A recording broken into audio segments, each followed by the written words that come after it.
meeting where we are dealing with the annual report of two entities, being the South African National Roads Agency Limited. Thereafter, we are going to deal with the RTMC.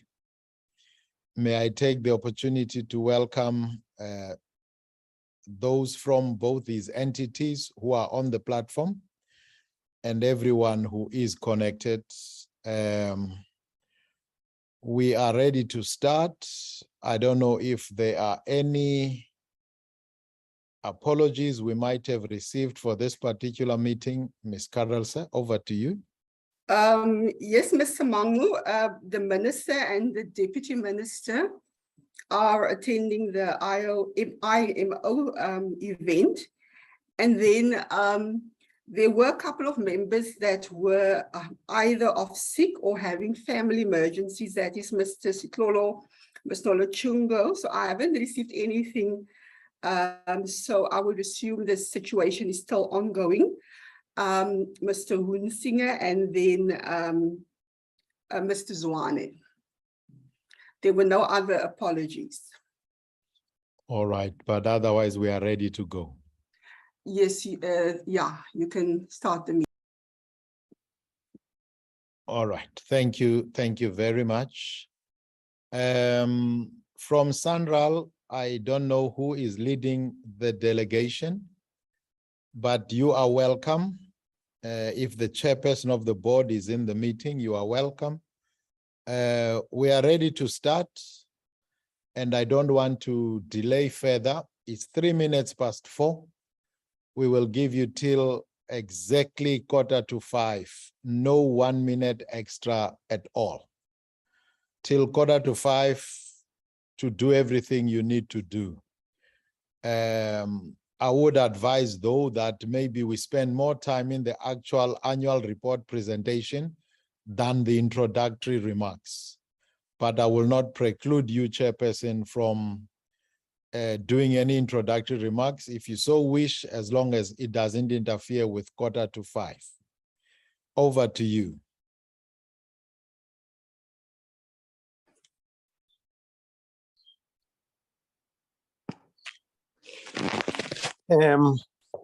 Thank you very much, Honorable Chairperson.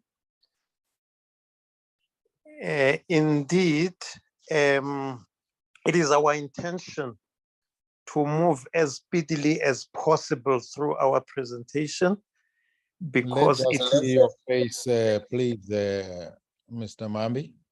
We'll appreciate that. Where not possible, we will then be informed, then we will allow that, but we would prefer to see the presenters. Thank you, Honorable Chair. I am trying to press on this on the video part. Allow Zoom to access your camera. Just continue, and maybe along the way you will figure it out so that we don't take more of your time. Thank you very much, Honorable Chair. I should say, Honorable Chair, we're grateful for the opportunity. With me in the meeting, I see from the attendance right now that we've got our acting CEO, Ms. Lihlonolo Memeza, our CFO, Ms. Inge Mulder, our company secretary, Ms. Alice Matthew, and our head of strategy, Mr. Thabiso Malahleha. From the board, I know that Mr. Errol Makubela had his flight changed and he's in Durban. As a result, he did say that he might have some problems. Mr. Matosa was going to join us, but he fell ill just this morning. And indeed, he did say that he'll see a doctor, and if he makes it, he will join us.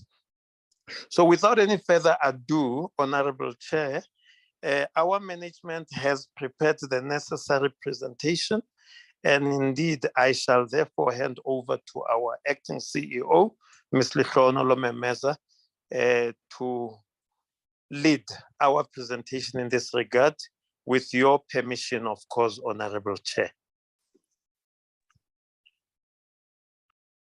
Chair, thank you very much. Ms. Memeza, you are most welcome to start your presentation. You have up until 16:45 with no interruption whatsoever. Good afternoon, Chair. Thank you very much. I'll move straight to the presentation.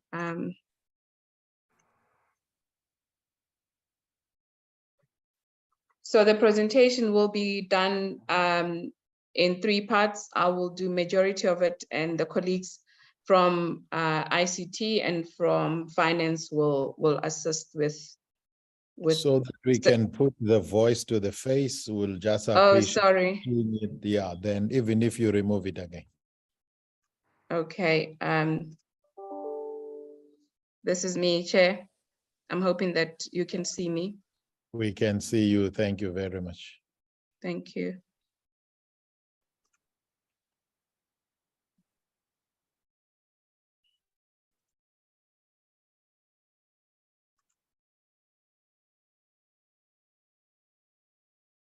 I don't know if it's in the presentation mode. Chair, yeah.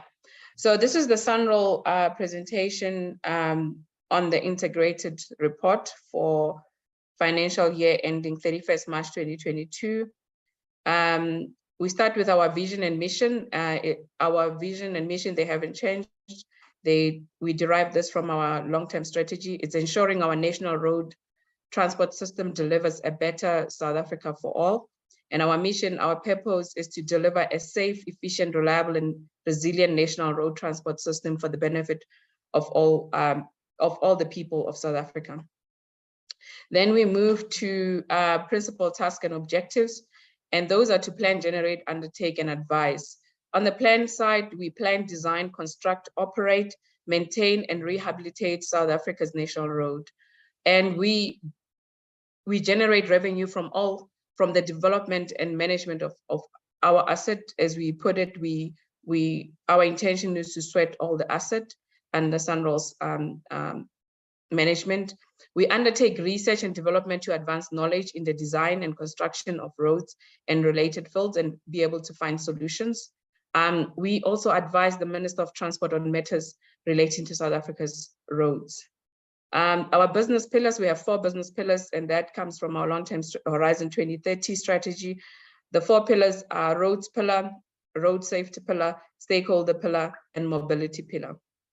And the roads pillar, I won't go in detail, but it's focusing on our main mandate. This consolidates all functions pertaining to financing, planning, development, improvement, and maintenance of our national road. The road safety pillar is to embrace the holistic approach of road safety, including the research and data collection on collusion, public awareness, road safety education, improved road incidents management system. And this is to make sure that our roads are safe and our road users are aware and educated on the safety on the roads. The stakeholder pillar, this ensures that we engage very well with the communities and partners as we deliver on our mandate, that is implementation of our major road projects and how SUNROL influences the public in general.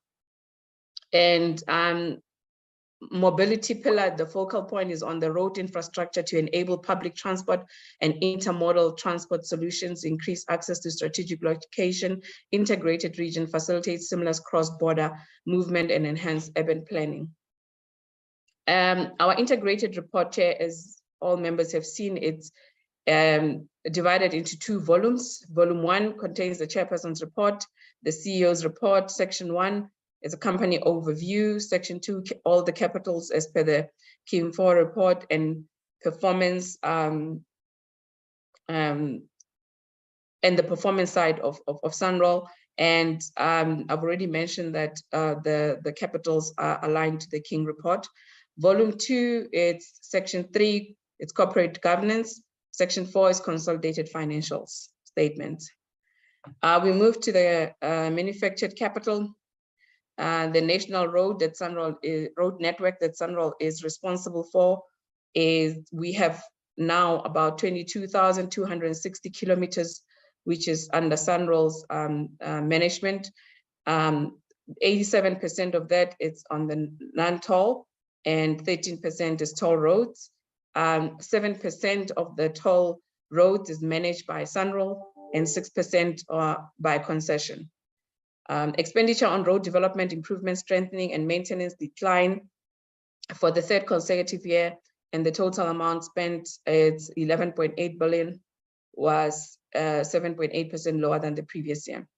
And the reason around this, Chair, is emanated from the 18 months of delay in finalizing or getting a response as it relates to the definition of a local. And once that was cleared, obviously we had a backlog of 18 months, and obviously COVID impact, and as well the recent decision by National Treasury, and I think in the first quarter we couldn't manage to advertise any tender. But we have since moved, and Chair, we can tell the committee that we finalizing the turnaround strategy plan on the procurement side to be able to get projects on the ground. 42% was allocated to capital projects, while the balance secured routine and periodic maintenance. Pavement condition, this, Chair, I won't go in detail, but it shows that the road roughness under 4.2 kilometers, it's at 95.94%. The rut depth less than 20 millimeter, 98.34%. Microtexture over 0.4 millimeter, 99.37%. We move to the pavement condition.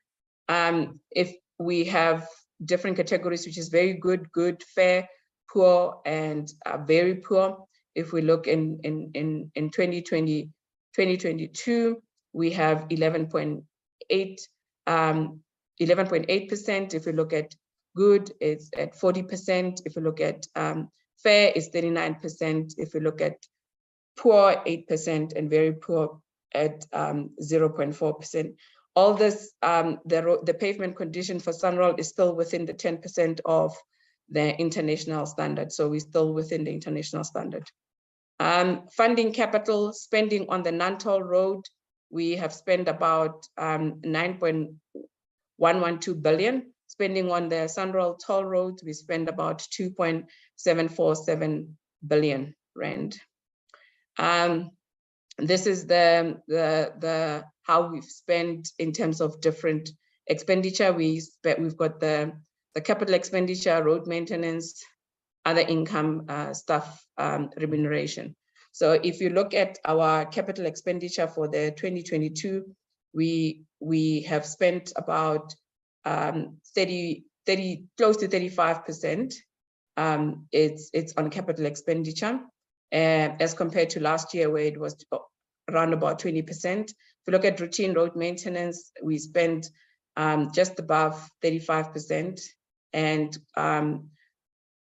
as compared to last year, it was below 35%. And if you look at remuneration, it's way below as compared to the capital expenditure part. And if we go to the toll expenditure, we look at capital expenditure in the current financial year. We've spent a little bit less than the previous financial year, which was close to 5%. Routine road maintenance, we managed to cover the same as what we did last year. The finance cost, you can be able to see it's a little bit more in this current financial year. Broken down for our concessionaire agreements track on the road network and structure, CAPEX only, they spend about 1.4 billion. Bakwena spent about 61 million. N3TC spent about 1.06 billion. Then we move to the intellectual capital. This is where we come up with solutions, value-added solutions. We have value-added services through our e-tags, account-based ticketing, the SANROL mobile app, average speed over distance, parking, automated electronic toll payment, geotechnical solutions, geometric decision solutions, innovative design. There's a lot of research going into this. Some of them have already progressed to implementation stage, Chair, and some are at research stages. We'll be able to answer questions if they are asked specifically on this. We go to social and relationship capital. Value of work performed by SMME, it's about 2.33 billion. Percentage contracts by Black-owned companies, it's about 88.05%. Percentage of value of work by Black-owned companies is about 89.6%. Work opportunities created, it is about 9,129 individuals. Training provided to individuals, about 613. Road safety education is about 525,504 individuals. Community development projects worth of 31.2 million. Concessionaire work by SMMEs. We look at TrackFest, they spend about 119.6 million for construction and 13 million for CSI. Job creation in construction sector, they created about 1,150 total jobs, of which 760 were local. We go to Bakwena, value of SMME work, 29.86 million. They've created about 1,006 jobs. Construction, 117, maintenance, 889, construction, 68. We move to N3TC. The value is about 200 million. On average, they created about 1,030 jobs per month. We move to our communication, stakeholder engagement, and community involvement. The Minister of Transport conducted site visit to oversee developments along flagship road infrastructure and associated community development project carried out by SANRAL nationally. And SANRAL convened about the total 270 stakeholder engagement, activation, and events. And these assist us in making sure that our projects are not disturbed, that we engage very well, and we communicate with all stakeholders.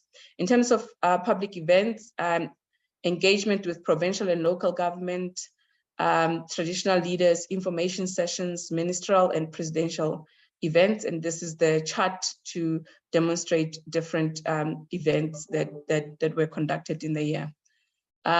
Presidential oversight visit. The President, Cyril Ramaphosa, undertook the site inspection on SANRAL's flagship project, which are aligned with country's strategic infrastructure project. Event breakdown, we had community outreach, we had brand activation, and you can see the chart up here. Project event, road safety activation, exhibition and conference, scholarship and bursaries, SMME workshop, seminars, and presidential and ministerial and presidential events. Media relations and media tones. So we monitor our messages that we get on our social media, whether they are mixed, negative, neutral, or positive. So if you look at the broken down per month, you can be able to see that majority are on the positive and neutral, and we do have some negative and mixed tones as well, but majority is lying between the positive and the neutral, the sentiments on the media articles and social media. And then we move to the social media in terms of subscribers, because we are in the digital age and we monitor this as well, Chair. If you look at Facebook, we have about 200, as at 31st of March, 272,072 followers on Facebook, 82,601 on Twitter. We have 12,557 on YouTube. Instagram, we have about 13,963. LinkedIn, we have 39,332. This column shows the annual growth followers. So you can see it's an upward movement for all different social media platforms. And these are a number of posts and tweets and uploads and engagement on our social media platform. And obviously, Facebook is the one that tops all of them. We move to human capital. The bulk of SANRAL workforce within the realm of planning, as I explained before, when we looked at our objectives or strategic objectives at the beginning: planning, specialized contracting, and project management, all of which are professional engineers with in-depth knowledge of road system management, road design, and construction. Operational work is undertaken mainly by contracted engineering and construction companies. Senior managers, experienced professionals, and middle managers account for about 64% of the total employees at SANRAL. Employees by occupational category, you can see majority fall under professionals. Then we've got semi-skilled, skilled 29%, semi-skilled we have 4%, unskilled we have 3%, and top management we have it's a very less percentage. I think it's 1%. Then we have senior management at 12%. So you can be able to see majority of employees at SANRAL, they fall within professional and skilled employees. And then we look at the growth in SANRAL staffing. We are sitting at about 478 employees, and growth and diversity. SANRAL staff complement has decreased substantially from 13.22% growth in 2020 to 2021 to 9.6% growth in this reporting year. This was due to the impending structural and operating model review changes, which have imposed recruitment restrictions to allow the transition process to take place. So SANRAL embarked, Chair, on the operating model review, and just before implementation, there were challenges that were identified that needed to be dealt with, and that has since been, the investigation on that has been since been completed, and board is making final decision in how we move forward with that operating model review. Hence the decrease in staff complement. The total number of employees as 31st of March, it's 427 nationally, and the total number of development appointments, which is candidate, engineer, and interns, was 51, bringing the combined headcount to 478. Workforce profile, Chair, I think it speaks for itself. It shows unskilled broken down per gender.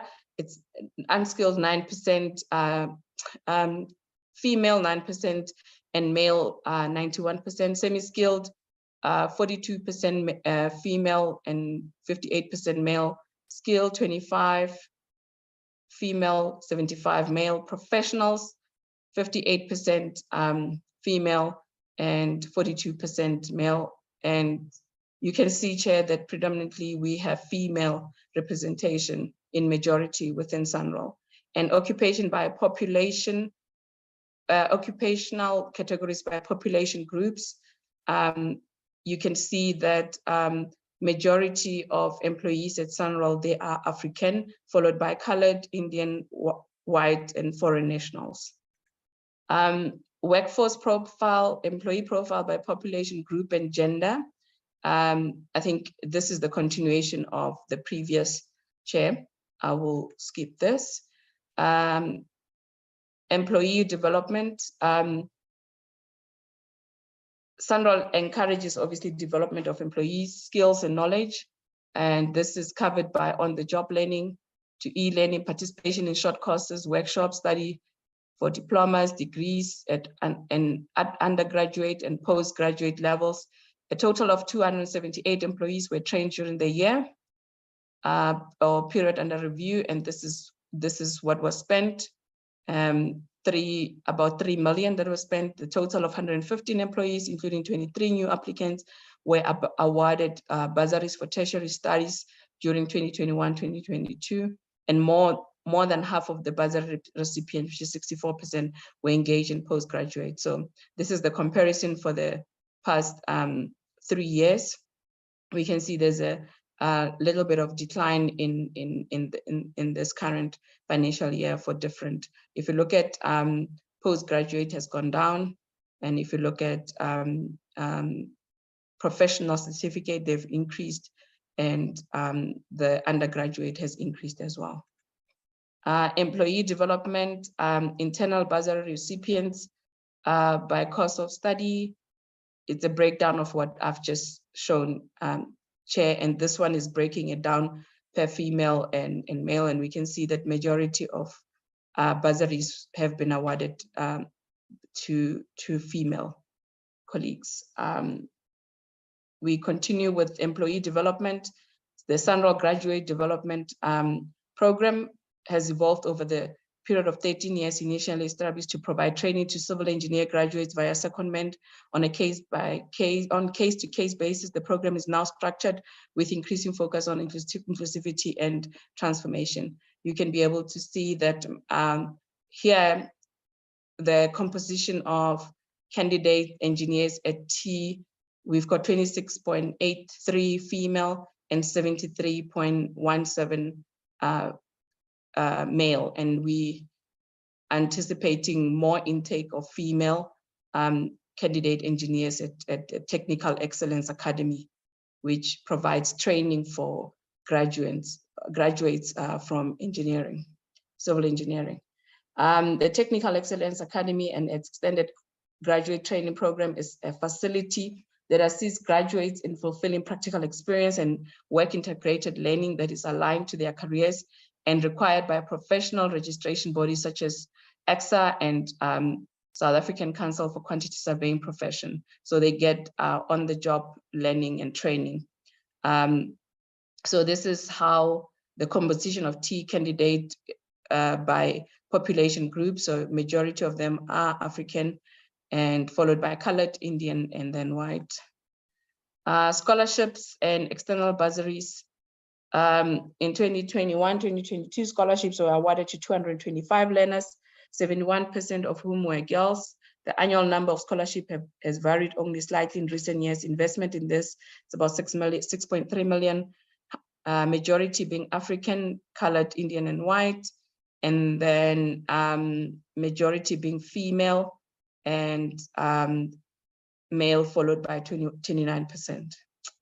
External bursaries, this is the external bursaries awarded. We awarded about 135 in total, and majority being to male, and then followed by female 58.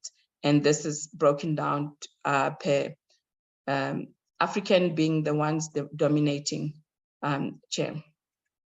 Internship, interns on SANRAL contracts by gender.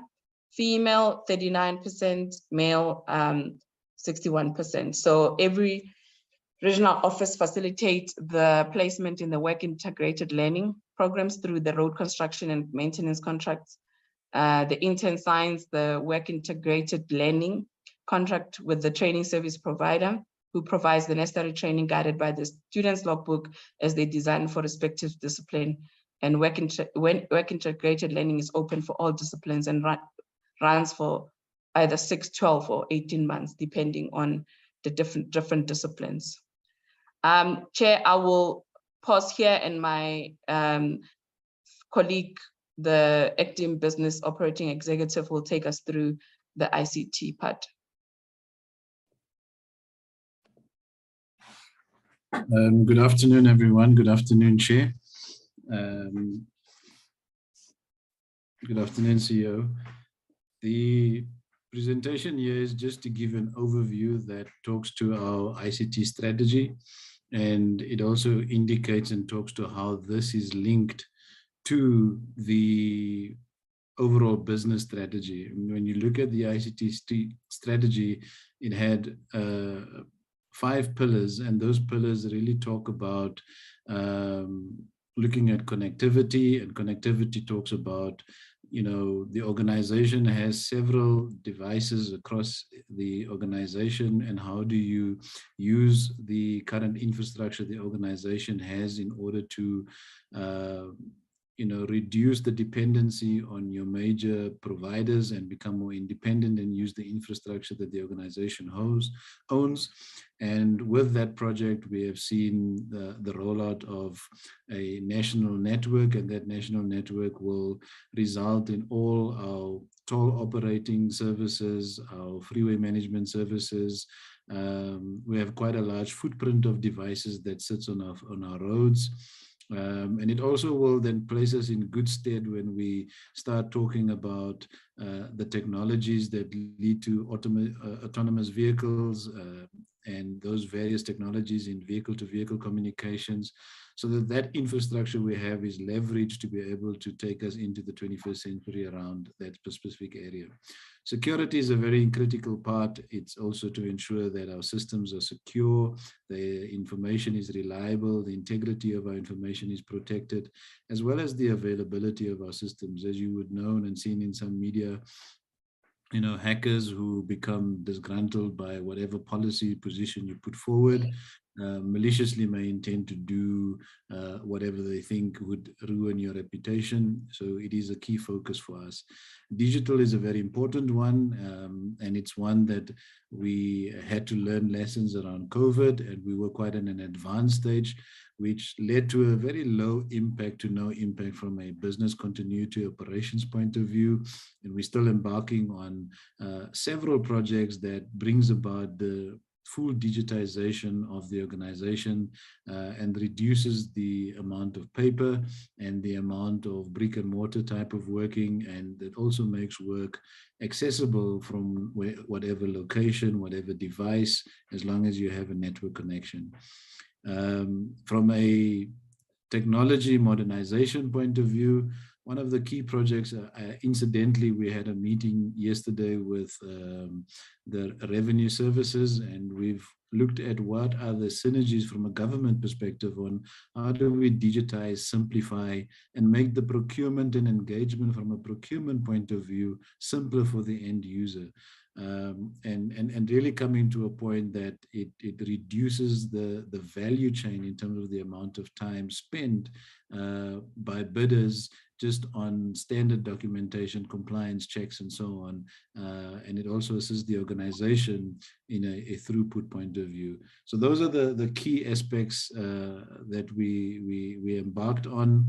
And I think the theme is really about modernization, simplification, and improving our assets in terms of ensuring we get the return of investment from the various assets that we've deployed across the organization, internally and externally. Thank you very much, Chair. Over to you, CEO.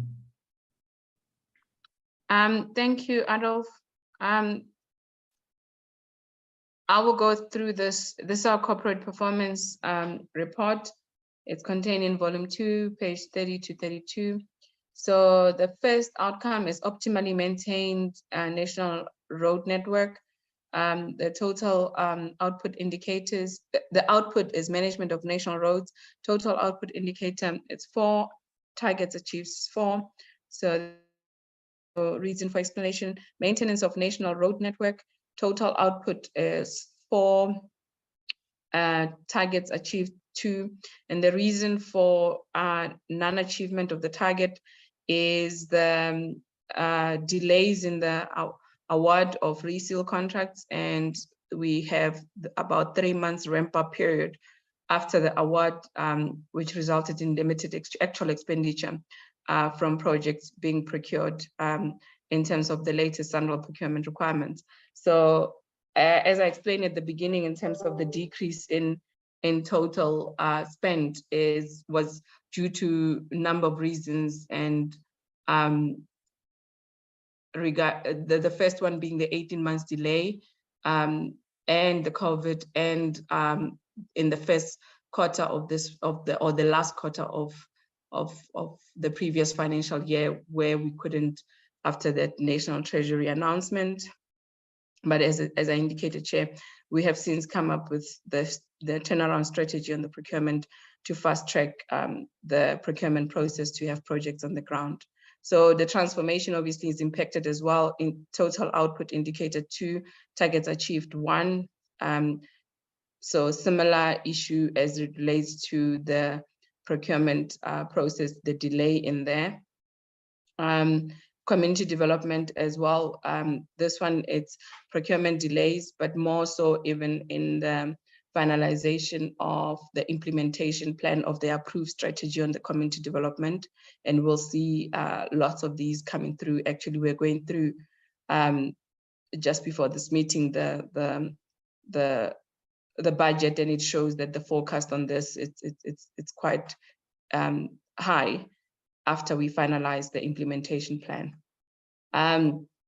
Jobs created on project full-time, job creation of jobs, total output indicator 1, targets achieved 0. The annual target for job creation was not met for the year, and it cascades from tender delay in tender awards, internship, creating delivery capacity for the country, internships, provision for bursary, provision for scholarships, all of them have been achieved.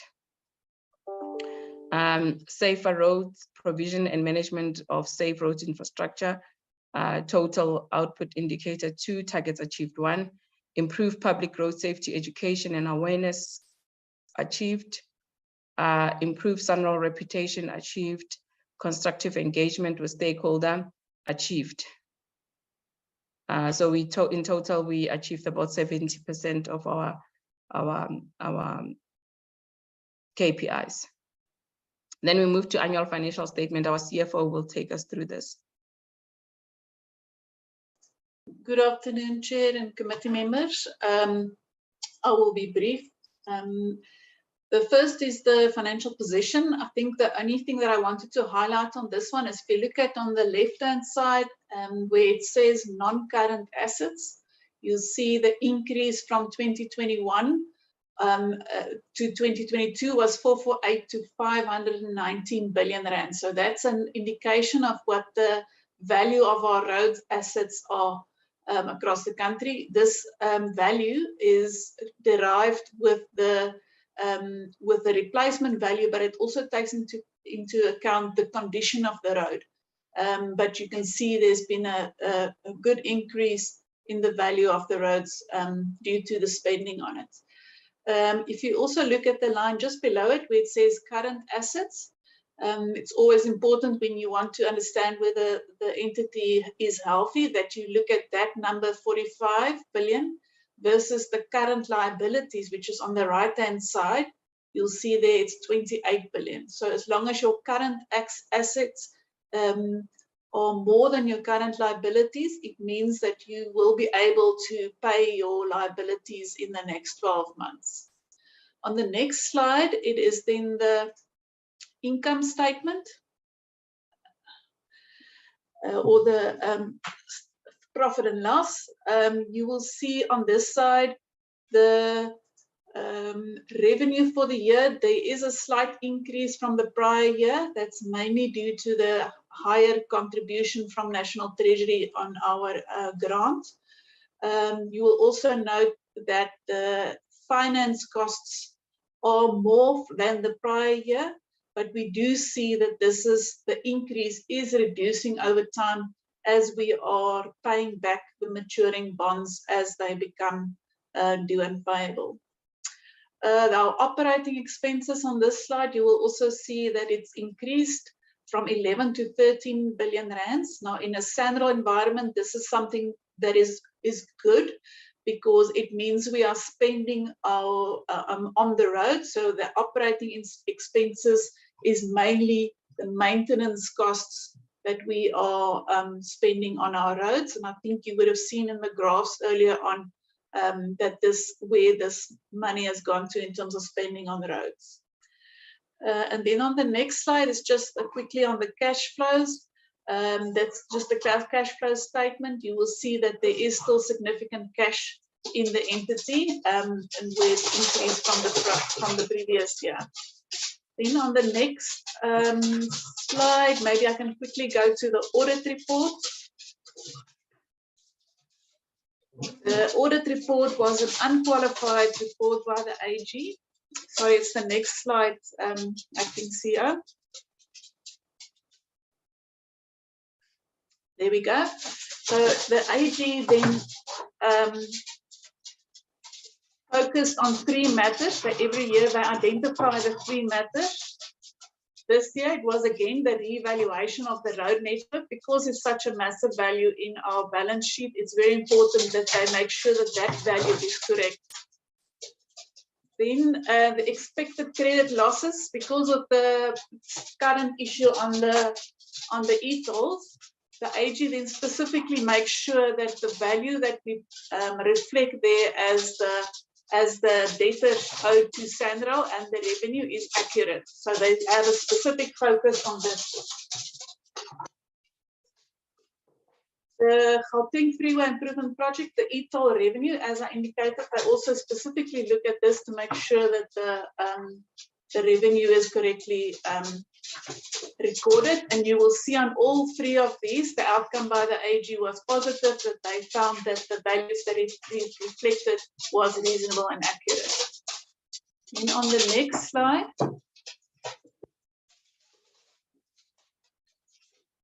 the material uncertainty, the AG raised this specifically. The members would recall that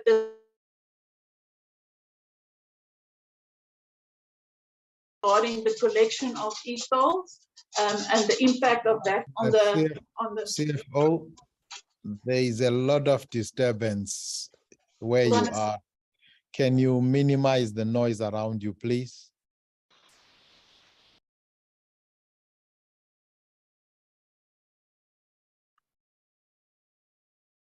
Inge, are you there? I think it's on your side.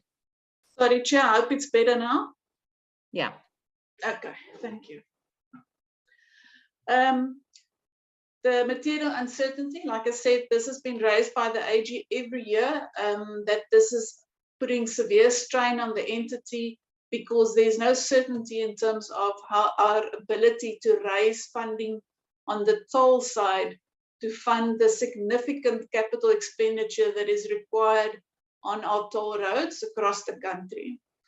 So the AG in the report then brings this to the attention of the reader, and it also refers the reader to note 44 of the financial statements. Most of this I've now explained. We have indicated to you, if you look at SANRAL holistically as a company, it is a going concern. However, because the 2 portfolios, toll and non-toll, are separated or ring-fenced in terms of the SANRAL Act, you have to look at the toll portfolio and the non-toll portfolio by itself also to see if they are healthy. And it's if you do this assessment that you would see that there's significant pressure on the toll side because of the uncertainty of the revenue for the future. Chair, and if I've got only 2 minutes, the next slide just talks to the emphasis of matter, that the AG also said that they want to make sure that the readers of the financial statements go to the note in the financial statements. So they provide emphasis on the material impairments. This is the expected credit losses. So what we indicate here is we expect not to collect about 10.1 billion rands because of on the e-toll receivables, because of our inability to enforce the collection there. So that's why the AG then brings emphasis of matter. They state that it's important to understand that this is a significant amount and that there is judgment in determining that value. And then further on the irregular expenditure, as always, they bring specific attention to the value.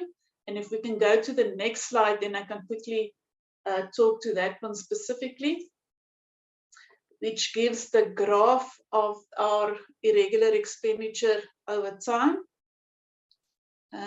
Acting CEO, if you can just move to the next slide. So there it shows that over time, we've managed to reduce our irregular expenditure significantly. However, in this last financial year in 2022, there was one single tender of 415, well, the expenditure for the year was 415 million rand, where in the assessment or in the tender evaluation, the tenderer that was awarded was not disqualified for not submitting a bank rating form or bank confirmation. Now, in SANRAL's view, that is an administrative matter, and therefore you should not regard them as non-responsive. However, the AG said that because it was part of our tender conditions, that this one is then irregular. In the period post this event, we have changed our tender data to make this bank rating letter not compulsory. They still need to submit it, but if it's not submitted by tender close, we can still request it afterwards. So it's not material to this extent that you have to declare them as non-responsive. So that specific item, we still have to go through the process of applying to National Treasury for condemnation. Chair, that is it. Acting CEO, I'm all handing back to you. Thank you very much, Chair. That's all from SANRAL as it relates to the integrated report for 2021-2022. I don't know, Chair, if you want to wrap up, but I think we've exhausted our time, Chair. So I will be directed by you. Thanks. Thank you very much, Acting CEO and your team. You did very well. I would like to invite the honorable members to show hands who would like to have a bite at this. First one is Honorable Mabena.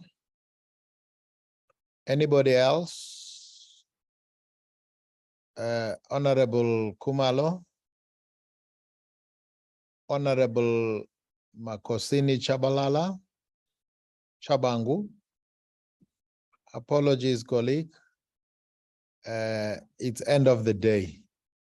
Anybody else? Do we only have those three hands? All right, in that order, Honorable Mabena, Honorable Kumalo, Honorable Chabangu.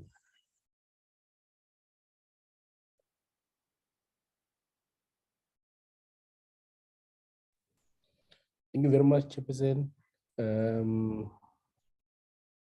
Sincere apologies. We're in the same room, so there's no need for me to show my video.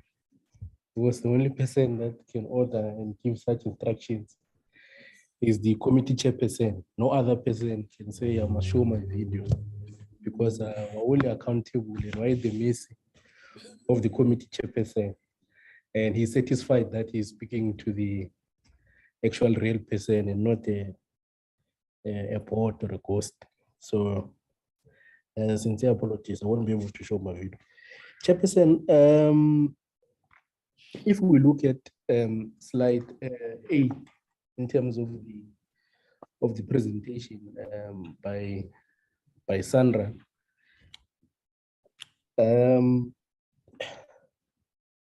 essentially only about 11.8% of the pavement condition that they manage is considered to be in a very good shape.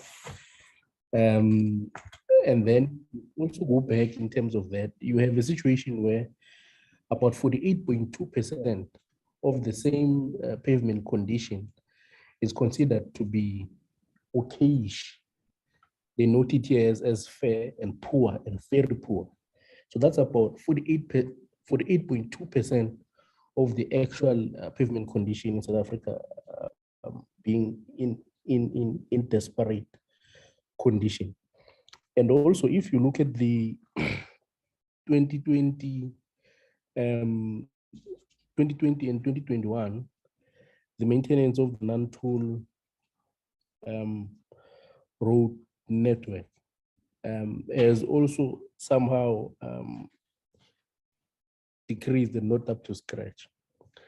And then also, if you again, if you look in terms of the, I think it's what the CFO was talking about in terms of the finance cost. Here they're saying about 37%.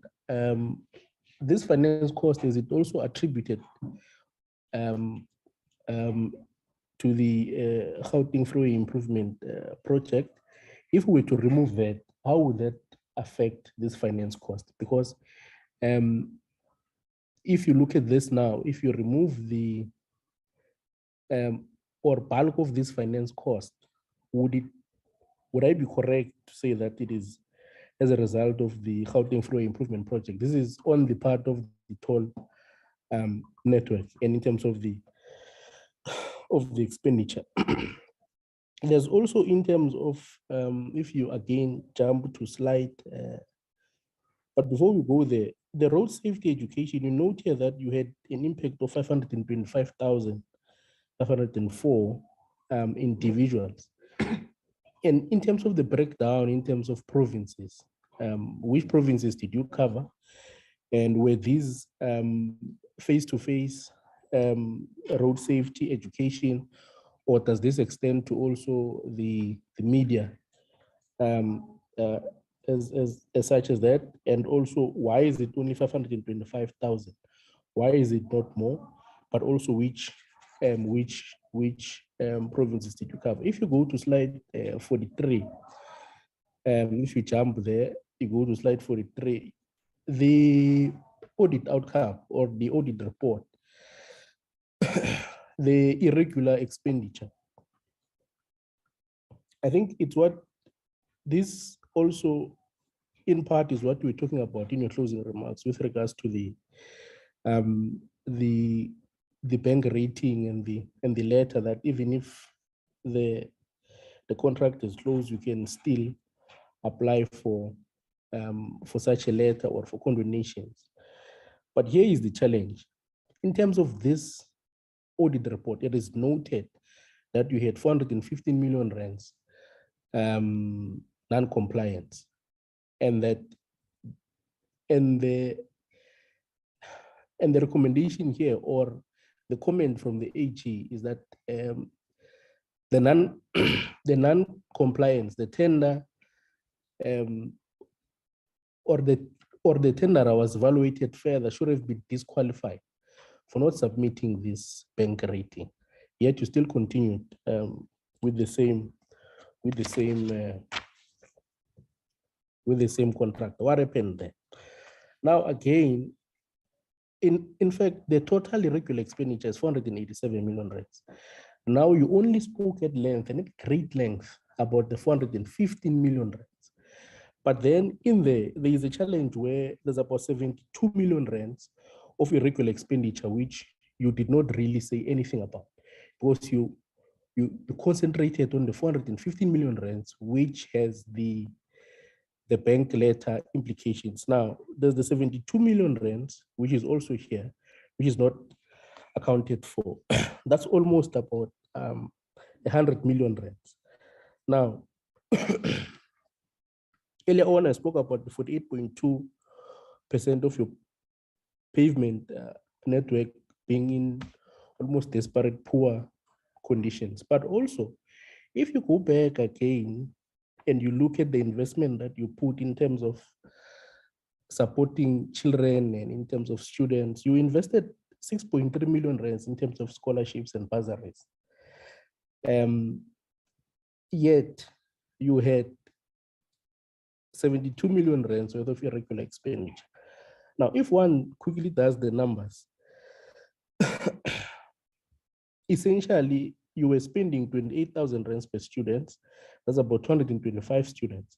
But now, if we were to take this irregular expenditure of 72 million rands, the opportunity cost there is that you could have had an opportunity to actually take about 2,572 students that could have been supported through scholarships and bursaries.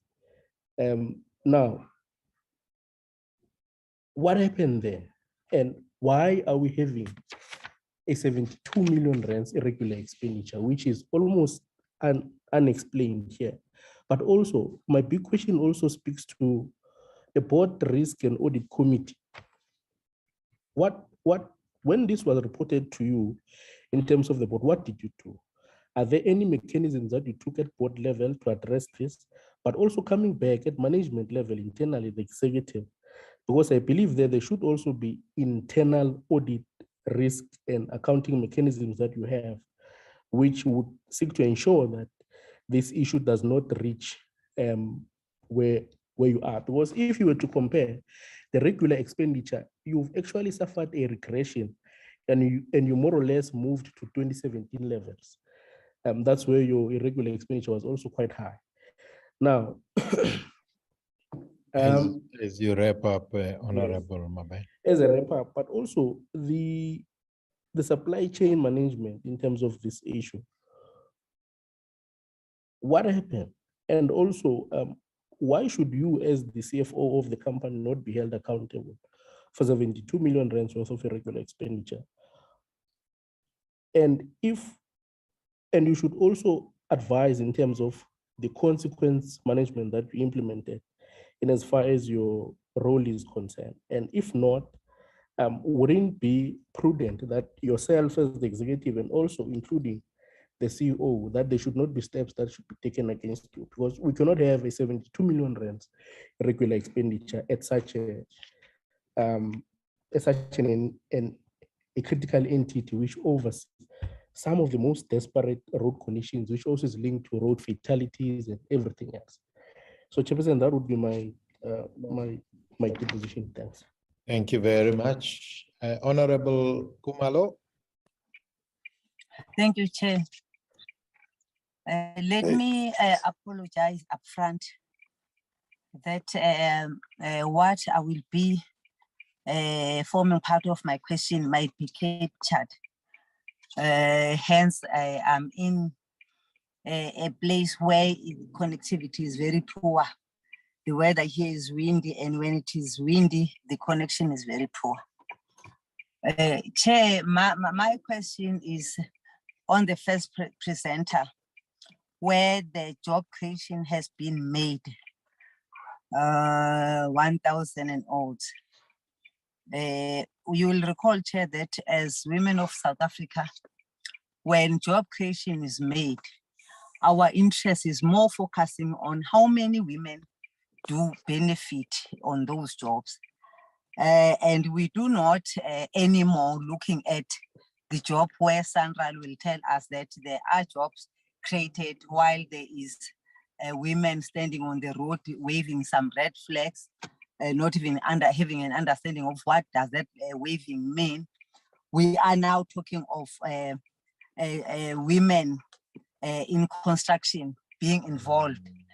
We are more interested in that. Chair, as far as you know, as a South African citizen, I think you are well aware that in all departments, we are almost every time when we have gatherings, do want to hear the set aside for women in general, but as women in government in particular, wanting to know that the huge jobs, meaning construction, where women will be able to involve other and employ other women, how many are those women that are in that job creation or the job that has been made mention?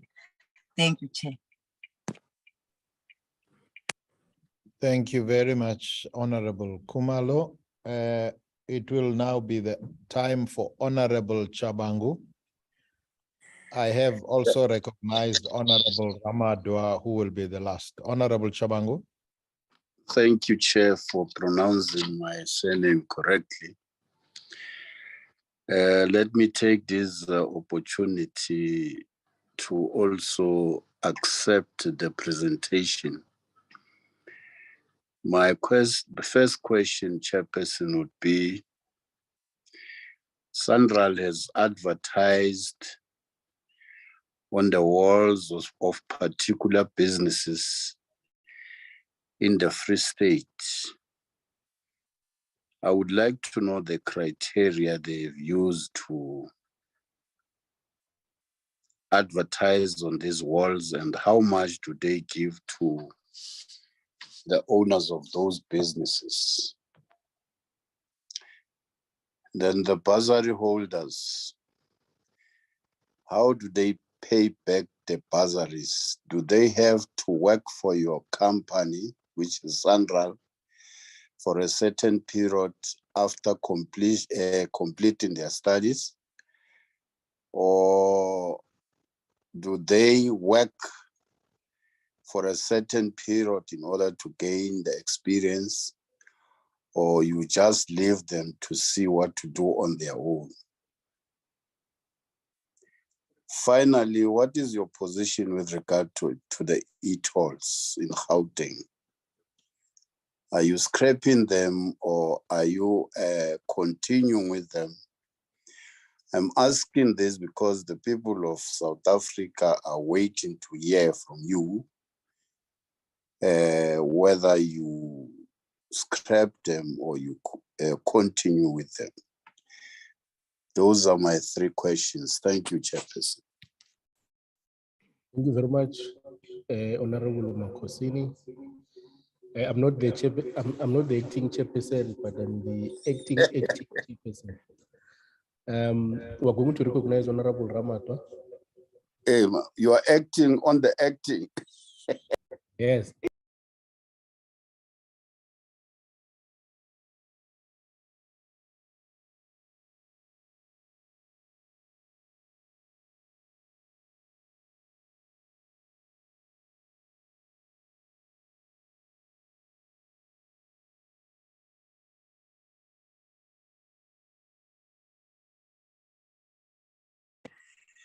We can't hear Honorable Ramado. Okay. Thank you, Honorable Acting Chairperson, for the opportunity that you have given me. Am I audible? Yes.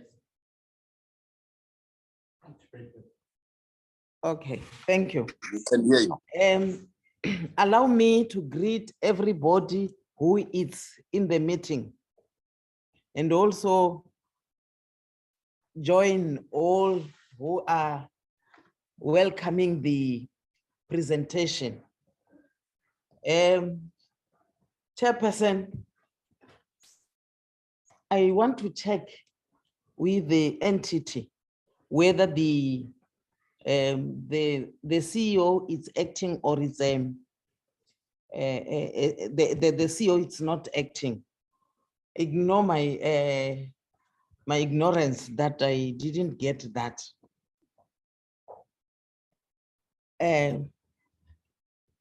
I'm raising this, Chairperson. I wanted to check whether the CEO is acting or not of Sanral.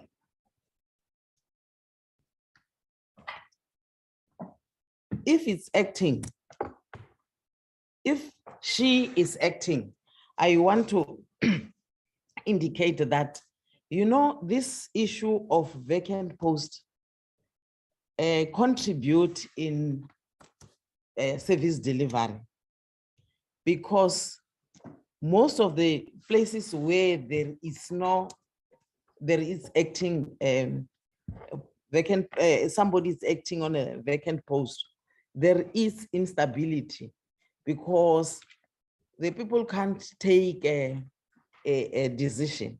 But if she's not acting, it's fine. And then I will also ask, when is the post going to be filled? Because it's important. Secondly, I want to also to add on what my colleague, Honorable Mabena, has said on the issue of audit reports. During presentation, it was indicated that there is irregular expenditure. One of the things that was cited by the Auditor General was non-compliant. I want to check with the entity that do they have action plan or mechanism to implement the recommendation by the AG? Lastly, the issue of supply chain management. Do the entity have a system in place to make sure that there is in the supply chain management, they are able to comply? Because now we got a report that from the AG that there is non-compliant. So now we want to check whether there is supply chain there is a system in the supply chain management of the entity. Chairperson, that's my contribution. Thank you. Thank you very much, Honorable Ramadwa and Honorable Chabangu. You've got quite a lot of issues to respond to, Chair and CEO. In advising, maybe let me say the financial ones, supply chain management, which are quite a lot. Maybe we package those responses together, whoever will be responding. The acting or non-acting CEO position, Chairman, I'm sure you can deal with that in a very short space of time. The issues raised by Honorable Kumalo around women set aside and figures, I would recommend that you respond to in writing within 7 days to the committee. I hand over back to you, Chairman, and CEO. I haven't repeated all the questions, but I just lifted the thing that I think can assist you in responding. Chairman, you can start, or whichever way, or you will wrap up. Thank you. Thank you very much, Honorable Chair. I think indeed I'd appreciate it if I could just wrap up so that I could cover anything that management would have left out. And indeed, I will deal with the matter of the appointment of the CEO. Thank you, Honorable Chair. I'll hand over to our acting CEO. Thank you, Chair. We'll start with Honorable Mabena's questions. He indicated our pavement condition and the concern around about 48%, as he indicated, that are in from fair to very poor condition. But overall, as I was presenting, Chair, I indicated that the SANROL is still within the 10% of the international standard. So we haven't deteriorated beyond the international standard. And I think our engineering executive can be able to elaborate on that. On the finance cost, you mentioned if we take out e-tolls or GFIP from the finance cost, and yes, you are correct, they are included in the finance cost. I think the CFO will be able to give you the actual figures and the picture, how it's going to look. And Chair, as it relates to the 525,000 individuals that we interacted with during our road safety awareness and education, I can guarantee that those were face-to-face. But as to the question to say which provinces, may I request that we do the same as Honorable Kumalo's response, that we come back in 7 days in terms of splitting it into which provinces and how many per province. You indicated that there is a drop in the maintenance from 2020 to 2021, and that I think we elaborated in terms of our spend and the cost for delays in rolling out of our project. But we've indicated as well that we have a turnaround strategy, procurement strategy that will catch up on the backlog. On the irregular expenditure part, I will leave it to the CFO to answer that. But just overall, as it relates to our process, if there's an irregular expenditure, is that it goes back to consequence management process that we have in place. And that goes to our loss control committee to assess the loss and if there's a need to apply for condonation. So I can confirm that the ones that are mentioned in the report, they have, some have already gone through that process of loss control, and the report is being compiled to be presented to National Treasury applying for condonation. And as it relates to the advertising on the walls of particular businesses in Free State, I think it's very difficult for me, Chair, to answer this one without specifics. We will require more information to be able to answer properly, Chair. And as it relates to the e-tolls, the scrapping or continuing, I think I will leave this to our chairperson, but just safe to say that Sunroll has been obviously consulted, and they have worked together with the Minister of Transport and Minister of Finance in providing all the information that is required or needed by the two ministers for the decision to be made. But it's not upon Sunroll to make that decision in terms of that. And in terms of bursary holders, so people who gets bursary or receives bursary from Sunroll, and those that some of them, they make it to our Technical Excellence Academy, they are not compelled to work for Sunroll after they complete their studies. So they are not bound to work for Sunroll. But we always say that we train for South Africa. So once they are done with their, especially on the engineering side, they can be able to go and work anywhere after they obtain their qualifications. In terms of Honorable Ramado's question regarding what do we have in place to make sure that the recommendations made by AG are implemented. So we, on an annual basis, we compile the audit response plan, which looks at all audit findings raised and action plans that are being put in place. And that this action audit response plan is monitored on a quarterly basis, is presented to Audit and Risk Committee, is presented to board. And over and above that, our internal audit team, they do the review of all findings raised by AG to make sure that the issues are closed before the beginning of the new audit in the new at the end of the financial year. And Honorable Mabena, there's one that I missed where you made comparison to say the 72 million irregular that we incurred could have contributed a lot towards the scholarship.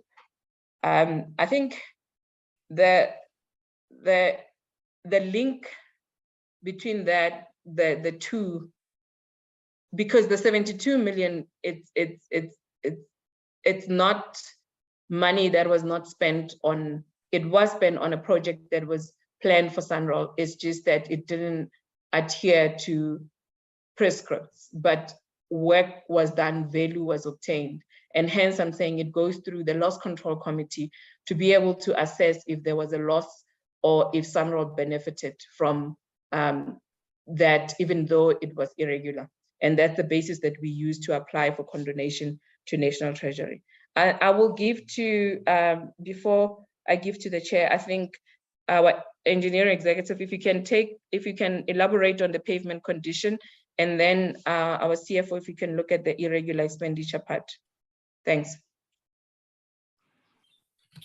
Thanks, Acting CEO. Yeah, just quickly, in terms of the road condition, as indicated, 8.4% is in a poor to a very poor condition. The international norm is 10% for a well-maintained network as you sweat your asset towards the end of its life before you rehabilitate it. To put that figure of 8.4% in perspective, in Sunroll, we currently have some provinces where for their paved network, that figure of poor to very poor is sitting at 66%, with an average countrywide of just over 40% in a poor to very poor condition, to just put it in perspective. In terms of the details on the training, we will give the detail of the 1,813 schools per province, the detailed breakdown. And then I think in terms of the jobs created, the question there, after 9,129, 2,482 or 27.2% were women, and after 9,129, 4,483 or virtually 50% were youth in terms of the actual full-time equivalent jobs created during the year under review. Thanks.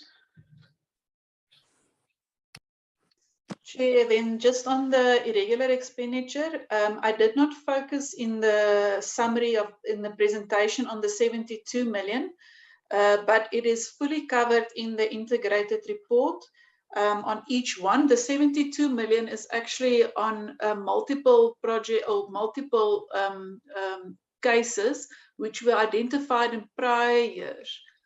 So it's not new irregular expenditure, it was previously identified. But the full details are covered in the integrated report, volume 2, from page 205 to 213. So there it goes into detail on each of them and what has happened on each case. I think what is important is what the acting CEO also alluded to. On each case, in each instance, we were able to prove that value for money was achieved. And I think it's always important to understand that irregular expenditure does not mean it is fraudulent or there was anything untoward in that regard. Like I explained earlier, something like a bank confirmation letter that wasn't included in a tender could make the whole tender then become irregular, even though everything else was done perfectly.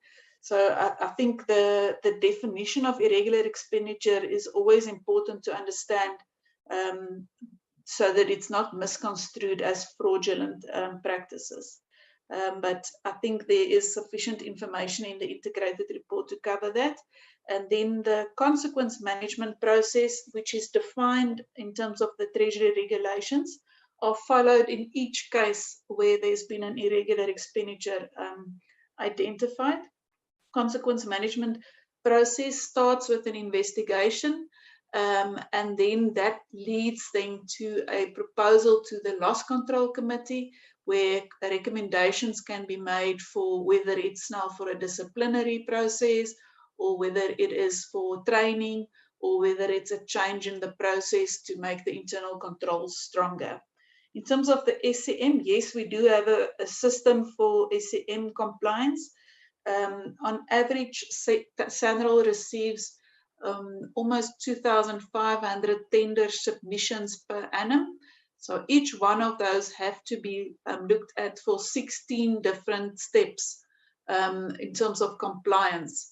So you can think that if you have to do 2,500 times 16, that sometimes it happens that one of those are slipped. But what we do is we've added the proactive assurance by internal audit to assist us, especially on the big projects. We've also started with a probity checking, where we have independent people check the processes as we continue, to make sure that we don't slip up on any of the, even if it's administrative matters. Thanks, Chair. Before you wrap up, Chair, I don't know if CEO, you wanted to say something, but I need to give an opportunity. You see, in this committee, Chair of the board, we have gone back physical now, you know. So Honorable Mabena is in front of me, and he's insisting to have this quick follow-up. So I'll give him that opportunity. After that, CEO, we will tie up and hand over to the chair of the of the board. Honorable Mabena. Well, thank you very much, President. I think in time is 60 seconds max. As CFO, here is the issue that maybe the point that I'm making. It's not about understanding how irregular expenditure is explained or is defined or whatever the case may be. And no one is arguing on the fact that you did not extract value from the project and that there was no service which was done or there were no goods which were received. But here is the issue. The fact that this issue is noted on your audit report, it says that there is a process flow which was flawed, something that you did not do in as far as compliance is concerned. And that is where I am going. Now, if you have a whole contract worth 415 million rands and someone neglects something as I can walk into a bank, I can go on my app, on my phone and get a bank confirmation letter in 2 seconds. And you want to tell me that a big corporate like Sanral, which employs so many people and there are so many people which are drawing a salary from supply chain management, no one, absolutely no one, on a 415 million rands contract, thought to say that there's a bank confirmation letter which is missing. Now, here's another issue. Even though we are saying that these things are explained, my problem is you have a situation where your process, there are loopholes. There's someone that did not do their job. There's someone that neglected to read the compliance manuals which are there in line with Treasury and in line with the Public Finance Management Act. Now, the issue still is what consequence management did you guys follow? You mentioned something very vague about it, a disciplinary process. And you also said that these were not so material and that we were able to apply to Treasury for condemnation. But my argument still stays that the fact that these were noted and the fact that these are listed as you having procured or as you having had 72 million rands worth of irregular expenditure makes this report, if it was not an issue, it wouldn't be in the report in the first instance. And that is where maybe you and I are missing each other. But I'm just making that emphasis, Chair. Thanks. Thank you very much, Honorable Mabena. I think the point is well said, you know, and I think she did admit that going forward, they are reviewing those requirements. So which I think is an admission that at the time that was a requirement. Hence, the AG is flagging it. The AG would not have flagged it if it was not put up as a requirement in the first place. So you can respond to that in as brief way as you can. And then let us wrap up on this entity. CFO, that was specific to you. Can I give you a second bite to respond to that? Thereafter, acting CEO and then chairperson, you will wrap up. We are in referee's optional time.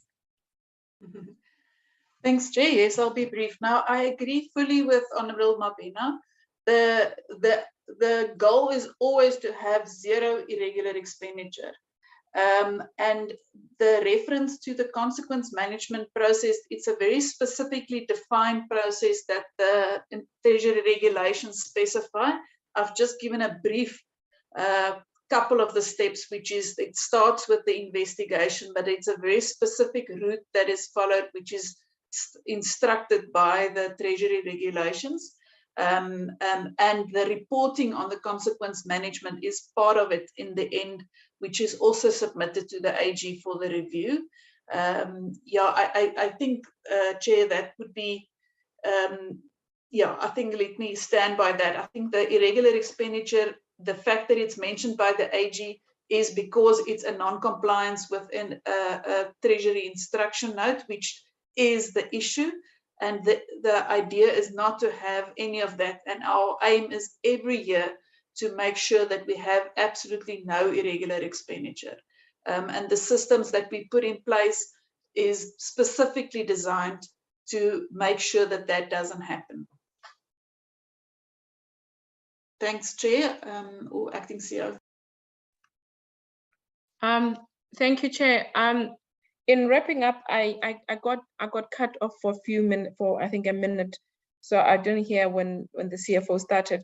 But the admission is there, Chair, of the irregular expenditure. It happened with all our systems that are in place, but we do have consequence management process that is being followed, and this one is also subjected to that consequence management process, and looking into the root cause so that we can be able to avoid it even in future if there are corrections that needs to be made. And I think the CFO has already alluded to that, to saying we have since changed our processes as it relates to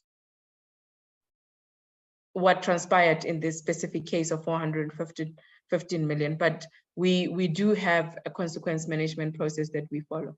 But I think given the time, I'll hand over to the chair to be able to wrap up, our chairperson of the board. Thank you very much, Honorable Chair. Let me start off by saying we have listened very attentively to the whole committee, and we have noted the concerns of the committee, and indeed we shall talk about them internally and we shall address them. Honorable Mabena has emphasized a very, very important point, that beyond anything else, just having irregular expenditure noted by the AG is something we should take extremely seriously. And indeed, our management does understand that. And from where we are sitting as the accounting authority, what we always do after these processes, once our report is served at this level of Parliament and we've had our annual general meeting, we always convene with management and we go through the report and we highlight matters of concern, including those that would have been flagged by this committee. And therefore, Honorable Chair, we do want to assure the committee that we are taking these inputs very seriously and we shall address them in the serious manner with which this committee takes them. On e-tolls, Honorable Chair,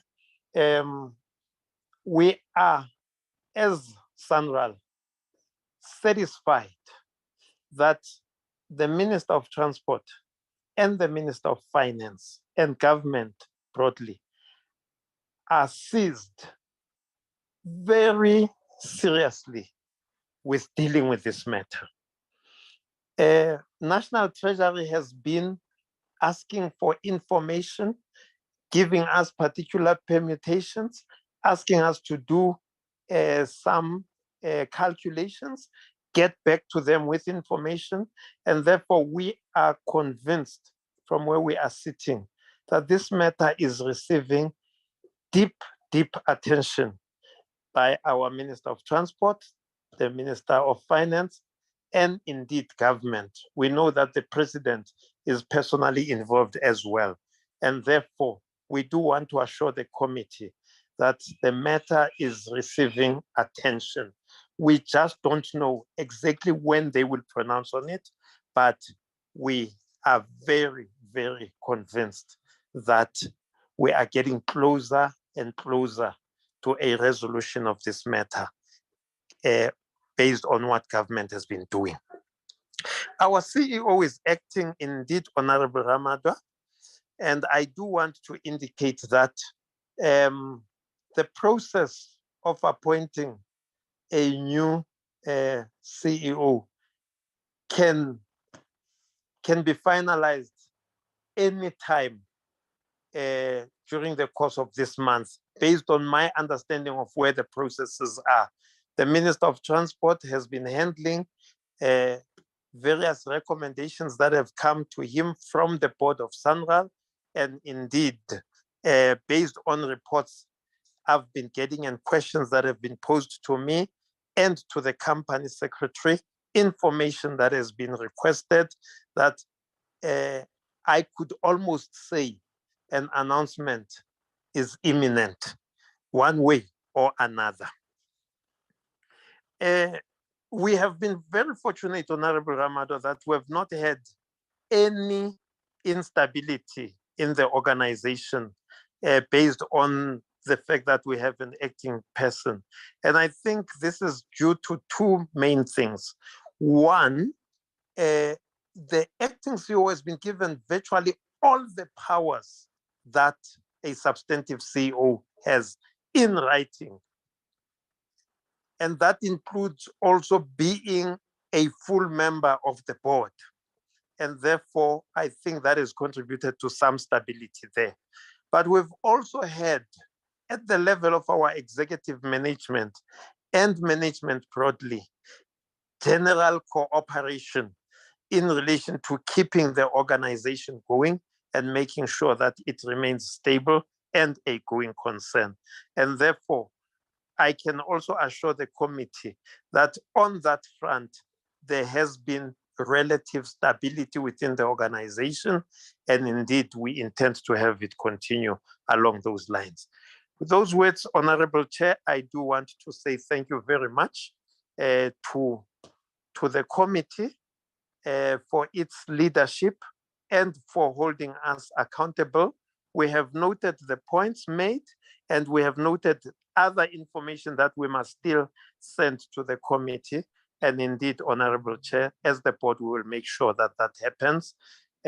Not that we have to say this to you, because our management always leads us in responding to Parliament. Therefore, we have nothing to worry as far as that is concerned, worry about.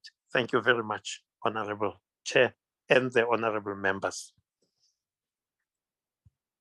Thank you very much, Board Chairperson and all the members of the board who might be in the meeting. We appreciate your diligence in leading that very big organization.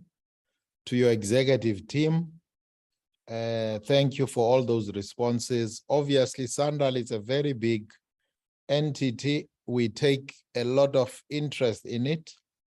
There are a couple of issues that honorable members would have loved to raise. Others have been raised in the past, but because of the nature of this meeting, might not necessarily have been responded to.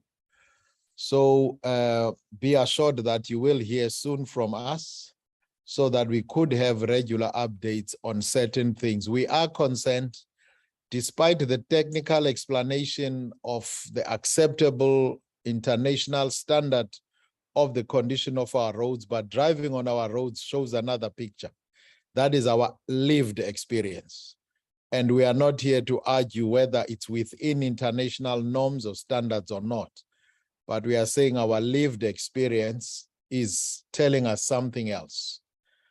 The slow pace of finalizing MOUs where roads are handed over by provinces to yourselves is another major concern for us, causing these roads to deteriorate because they are sitting between a provincial authority and a SANRAL without those decisions being made. Having said that, Chair and your executive team want on behalf of the committee to thank you once more and appreciate the effort. We wish you the best. And we come to the end of your part of the presentation. Thank you so much. Colleagues, we then go over straight to the Road Traffic Management Corporation. I did have an indication that the chairperson of the board had to be somewhere. And as a result, I believe he would have not been able to be in the meeting as we speak, subject to a different confirmation. We did say as a committee, we do understand and such that we will then know that the CEO who will take through the committee or anybody in the board who might be designated thereof. I do want to say, though, that we did see what the chairman's introductory remarks in the presentation, so they don't need to be repeated in their totality. Some things such as vision and mission, if it has not changed, I think we have heard it before, we would recommend that we go above those ones. They are there, they are documented. And rather we spend more time in the actual annual report and the performance of the entity. With those few words, I will now hand over to the RTMC. I see the CEO is there, and whoever might be there also to take it now to exactly 6:15 with no minute extra. Thank you so much.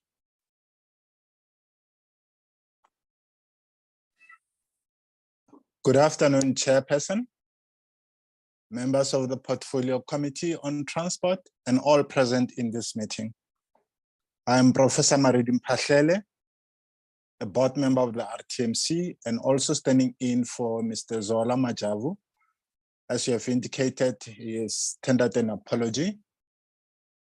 I'm also accompanied by the CEO, who indicated later on just now that he's with the doctor. He thought he'll finish, he hasn't finished. I'll see as the meeting goes by if he manages to come. I also have the Executive Manager of Financial Services, Liana Mulman.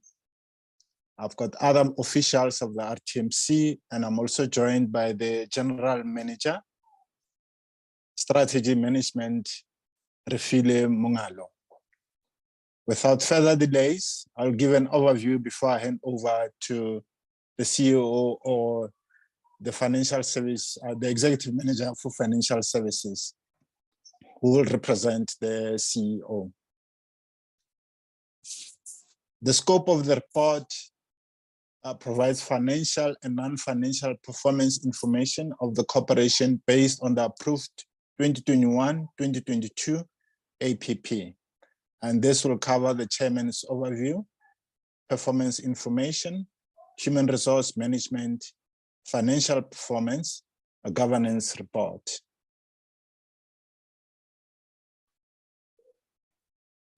Chair, we were ready to pass the baton as our term had lapsed as the board.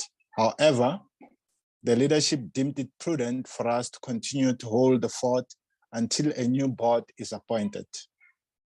The responsibility entrusted on us is enormous, and we accepted it knowingly. We began the financial year with a clear mandate to enhance performance and to meet all our annual targets as guided by our annual performance plan. Reducing road traffic fatalities by 50% by 2030 remains our top priority. As a signatory of the United Nations Road Safety Collaboration, our role is to contribute to the reduction of road crashes in the country by successfully implementing our road safety strategy.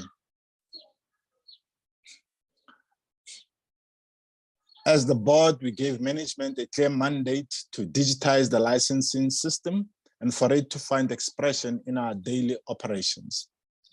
The board is happy with the progress made on that front, and this report bears testimony to that. We are also satisfied with the statement of the financial position presented in the report following a slow-paced revenue collection in the previous financial year. I'm proud to announce that out of 21 annual targets set for the period under review, 20 were achieved, which translated to 95% overall organizational performance for the 2021-22 financial year. This is an impressive improvement as compared to the previous financial year, where the organizational performance was a dismal 57%. This remarkable performance has been crowned by the clean audit outcome confirmed by the Auditor General. It is yet further evidence that the RTMC is a resilient organization that can bounce back after suffering setbacks. The RTMC remains a good corporate citizen and continues to offer much needed relief in our communities through our corporate social responsibility programs. Expression of gratitude to the entire Shareholders Committee, Minister of Transport, Mr. Fikile Mbalula, and Deputy Minister, Ms. Sindisiwe Chigunga, for their resolute support. Their guidance and leadership are a key ingredient to the success of our organization. I would like to thank the support that the corporation receives from the Portfolio Committee. I would also like to thank Department of Transport stakeholders and other sister agencies for their collaborative efforts. Indeed, we are stronger together. Our strategic plan 2021, 2024 to 25 remains our key vehicle to achieve our goals as an organization, and I'd like to thank management and staff for ensuring that we achieve our objectives as guided by the plan. Sadly, during the year under review, we continue to lose so many lives on our roads, which is regrettable and unfortunate. Our heartfelt condolences go out to all those families. We rededicate to double our efforts in our quest to save lives on our roads. One life lost is one life too many. I thank you and hand over to the CEO with your permission, Chair. Thank you.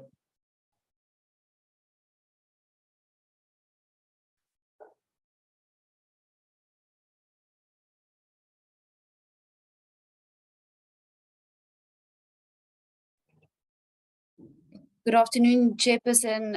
It's Leona Moorman. Sorry, Speaking. Leanna. Yes, let us please continue. I thought I did say continue. I gave you when the presentation should end. So it's not our intention to steal your time at all. So let it flow, please, with everyone who needs to contribute. Thank you. Thank you so much, Chairperson. And again, good afternoon to yourself and the members of the Portfolio Committee and everyone present.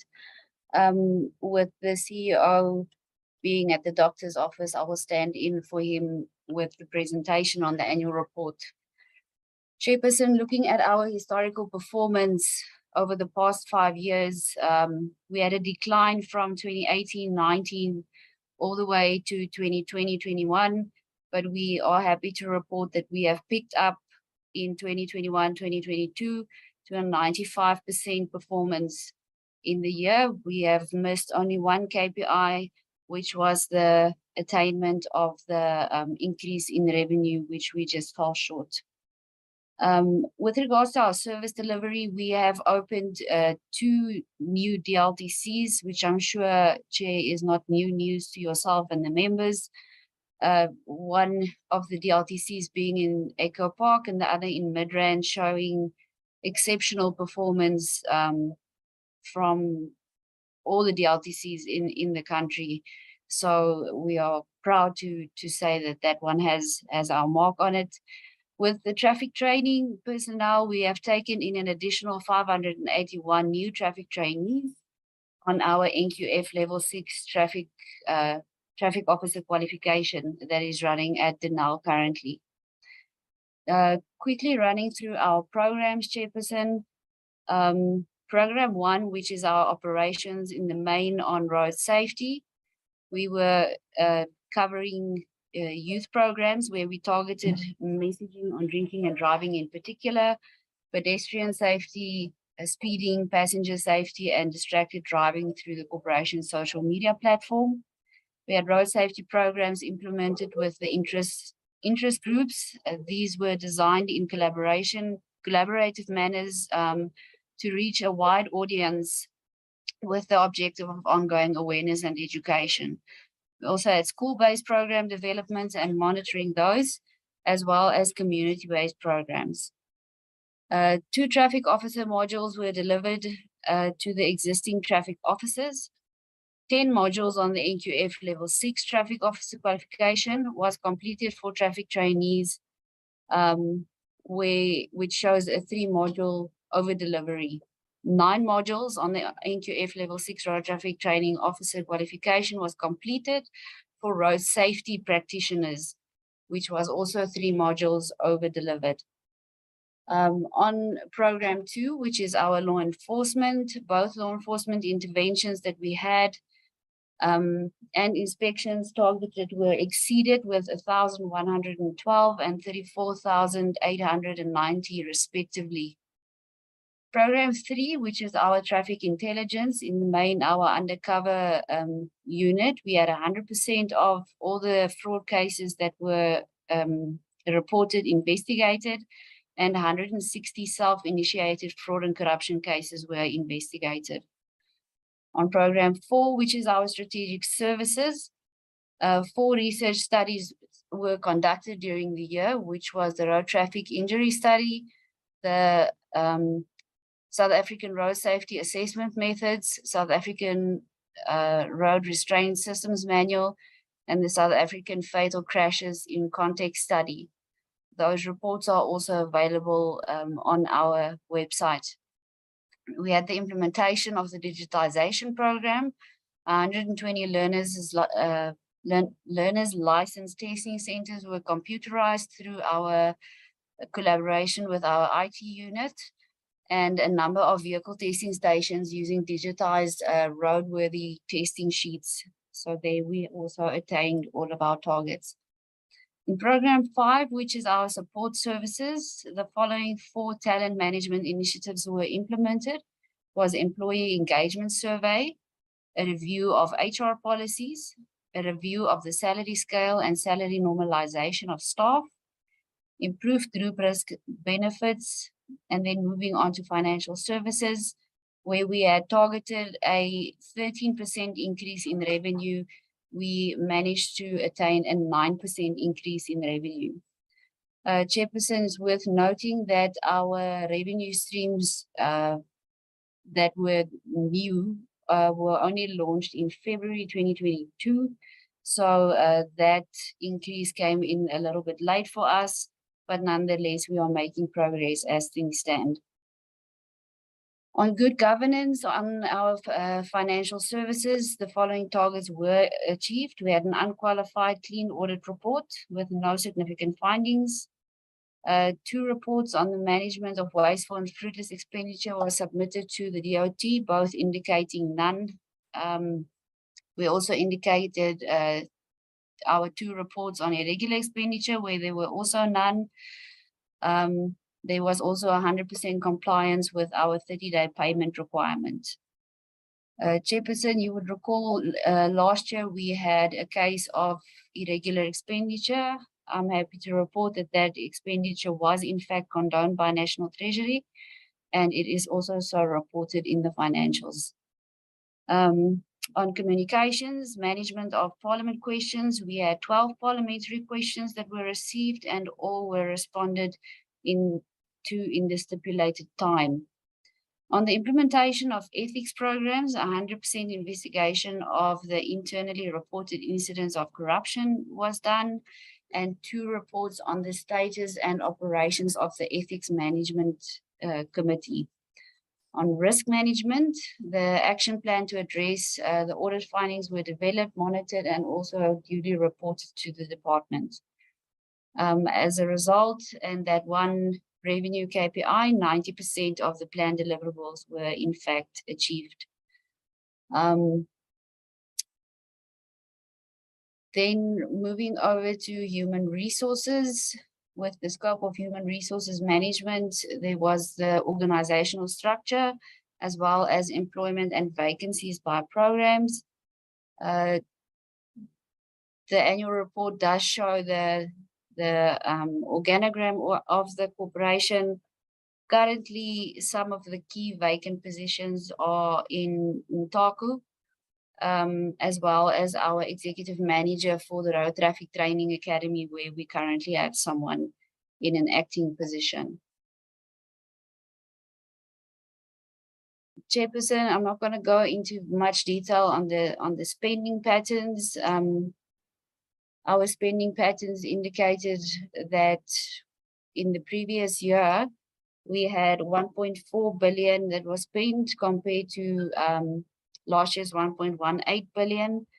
There was an overspend of 8% due to non-cash items in the main, depreciation, provisions, those kind of things.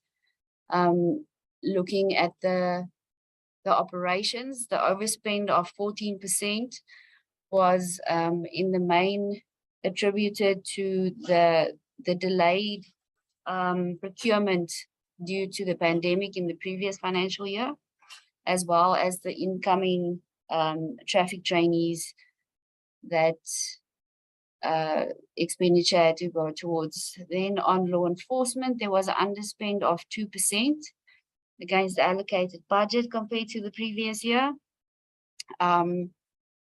We had put in a lot of restraints when it came to your travel in the main to ensure that we try and save costs as far as possible. On traffic intelligence, there we ensured that the traffic intelligence unit in the main used their own vehicles. It did put a bit of a strain on the operations that they could conduct.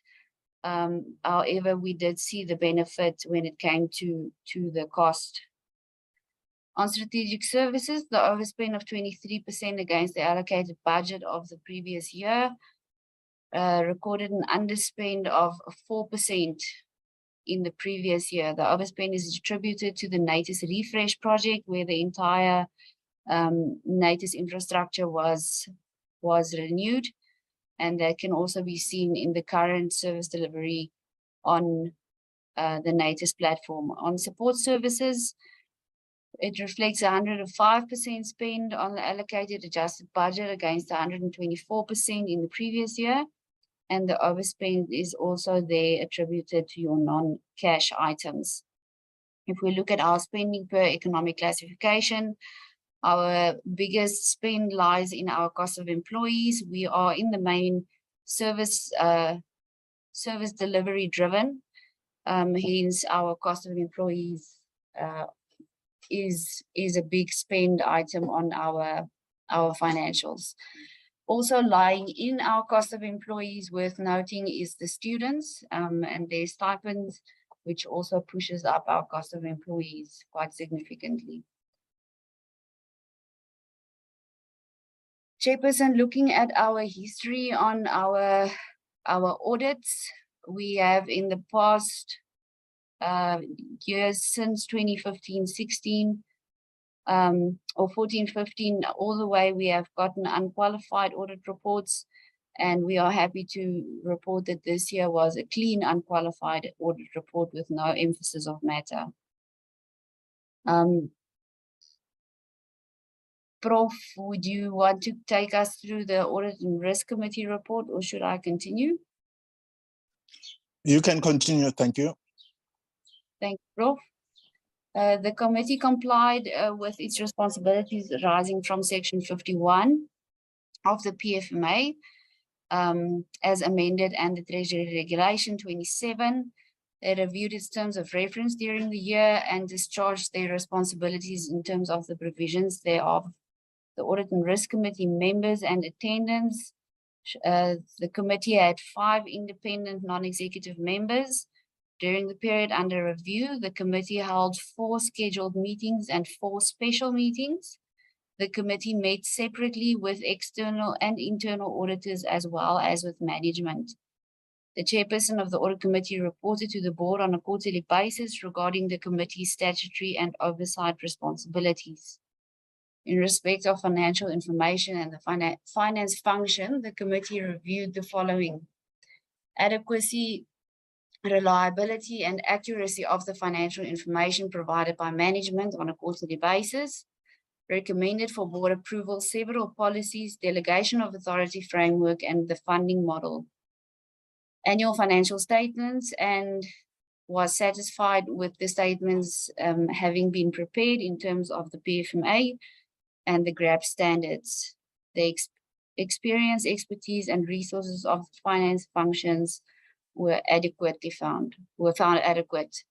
In respect of the internal control and risk management, the committee continued to monitor key strategic risks identified and mitigations on a quarterly basis. The reports on progress made to mitigate the identified strategic risks were also presented to the board. The committee monitored the effectiveness of the control function of the environment through review of reports from internal audit, risk management, as well as external auditors. They ensured the quality of financial reporting by reviewing the draft financial statements and the annual report. The committee is of the view that the systems of internal controls are adequate. However, there is always room for improvement. In respect of governance of information technology, the committee fulfilled an oversight role by monitoring on a quarterly basis the achievement of the set targets and implementation of the ICT strategy. In respect of the internal audit function, the committee is satisfied that the internal audit function maintains an effective internal quality assurance and program that covers all aspects of the internal audit activity. Continue to monitor the implementation of plans and address internal and external audit findings issued by the internal audit unit, as well as the AGSA. The committee is satisfied about the outcome of partial conformance of the external quality assurance review conducted, and a plan to address the areas of improvement is being implemented and monitored. In respect of the AG's report, the committee concurs with the and accepts the conclusion of the clean audit opinion of the AGSA on the annual financial statements, annual performance report, and compliance with legislation. The committee confirms that it was actively involved throughout the audit process and met with the AG's team to ensure that there are no unresolved issues. The committee also acknowledges the diligence of the AGSA team. The committee has therefore recommended the audited annual financial statements read together with the report of the AGSA and the performance report for board approval. And that concludes our presentation of the annual report. Thank you very much, Chair. Thank you very, very much, Team RTMC. Prof, anything you want to tie up before I invite the colleagues in the committee to ask questions?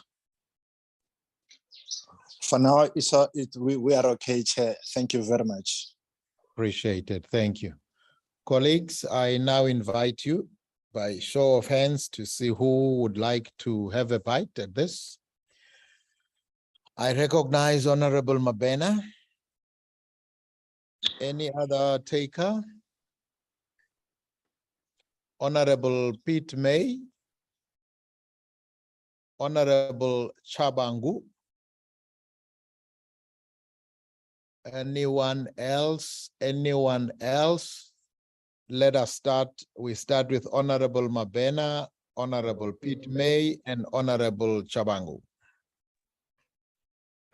Thank you very much, Chairperson.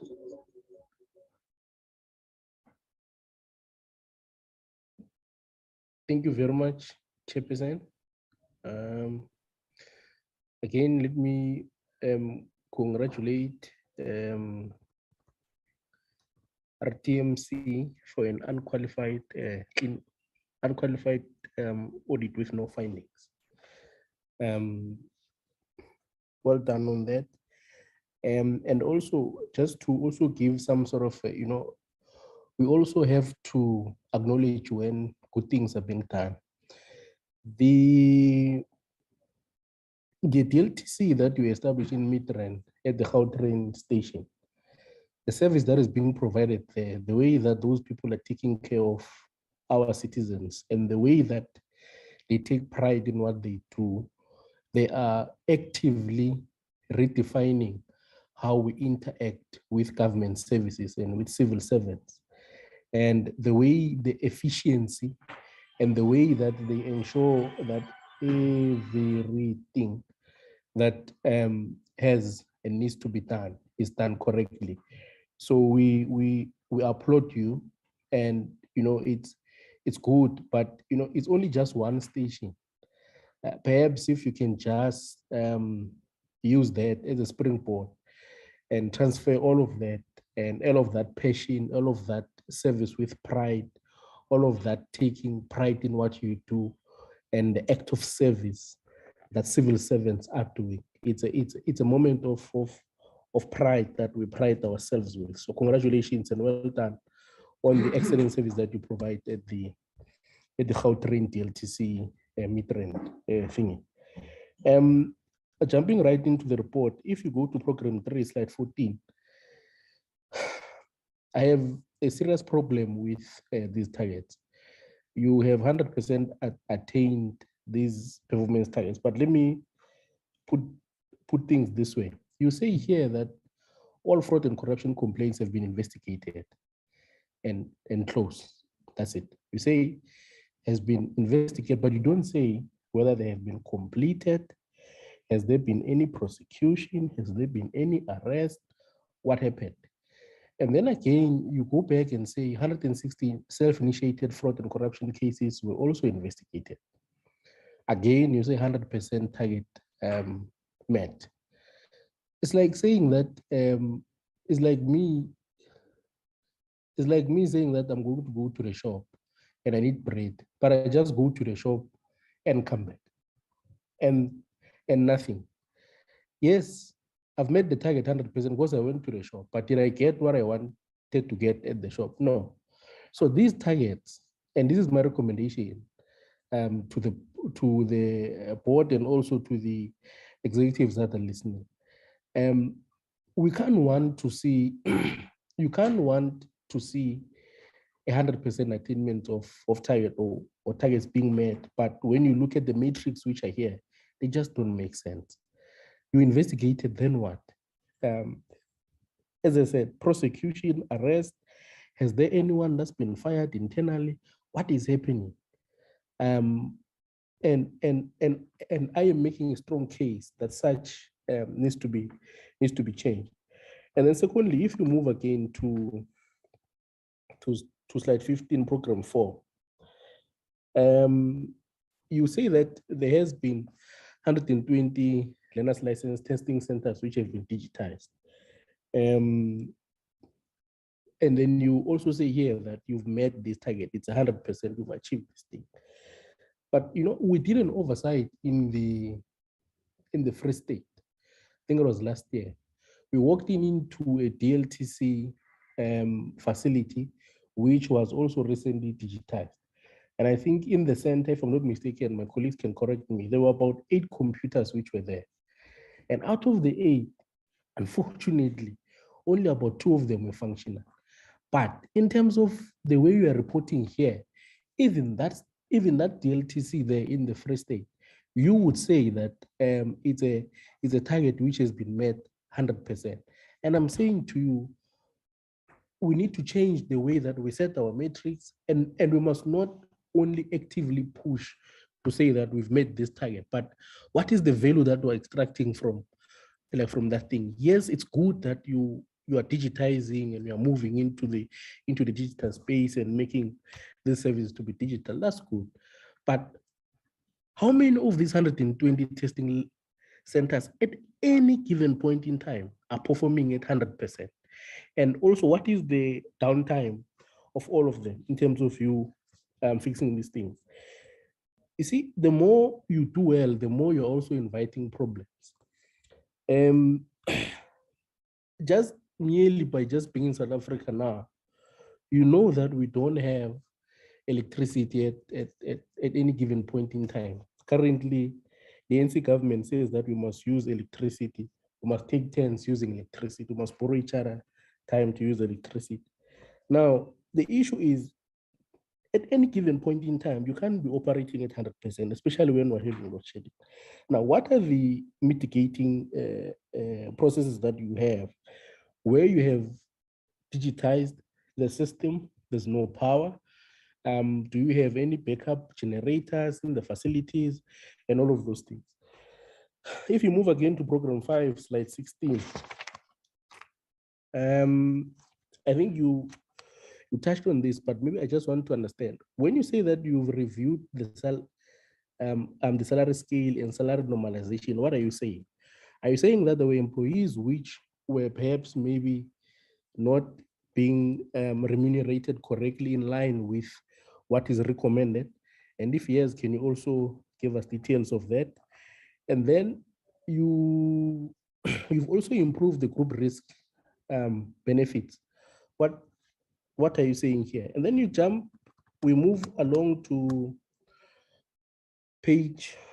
slide 25, where you say that the traffic intelligence and security underspent by 6%. And also the same thing happened in the previous year where you underspent by 9%. But then you qualify this by saying that the reason, and you qualify this by saying that the unit was performing optimally and they were doing very well and excellently. And the way you qualify it, you say that the reason why you were continuously underspending is because you used internal resources that we had in terms of vehicles. Now, my question is, if there are internal vehicles that you can use and you can achieve and extract value and provide a service in the first instance, which also results in you having to underspend because you are not leasing any vehicles, why were you intending to lease vehicles in the first place? Because internally you have capacity to perform the service and ensure that you can fulfill it. But then you again were planning to lease vehicles externally. That to me does not make sense. Maybe you can help me so that it can make sense, because I'm not in the space, and that might be a challenge for me.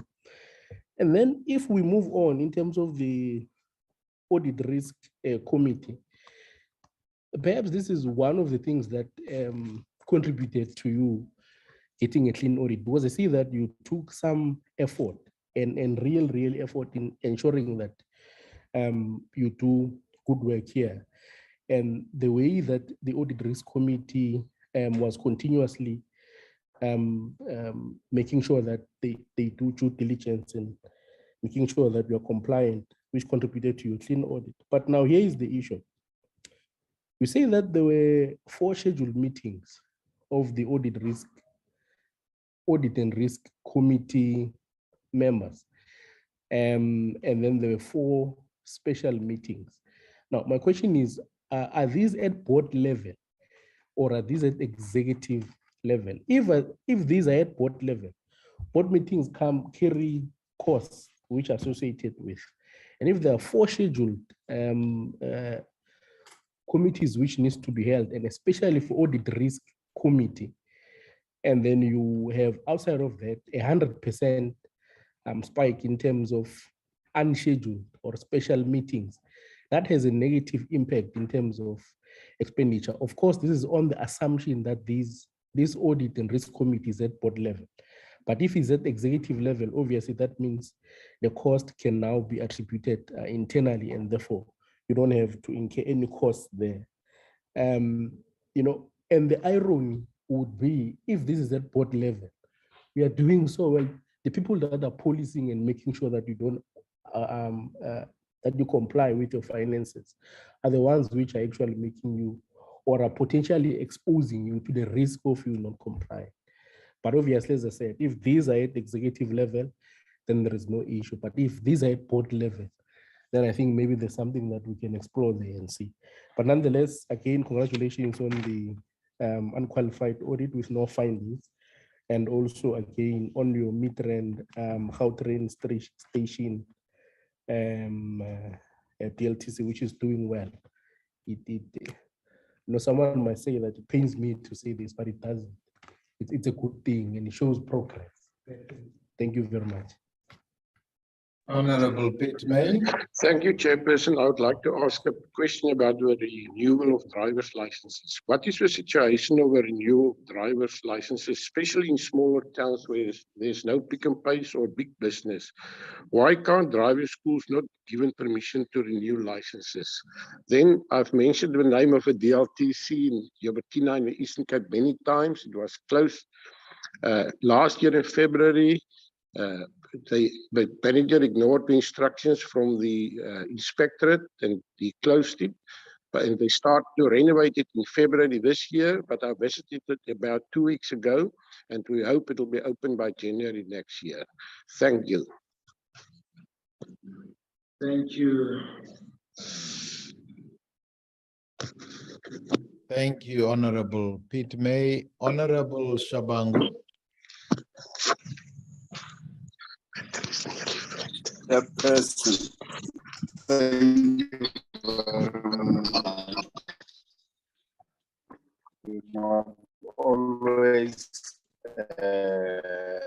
follow the protocol of C.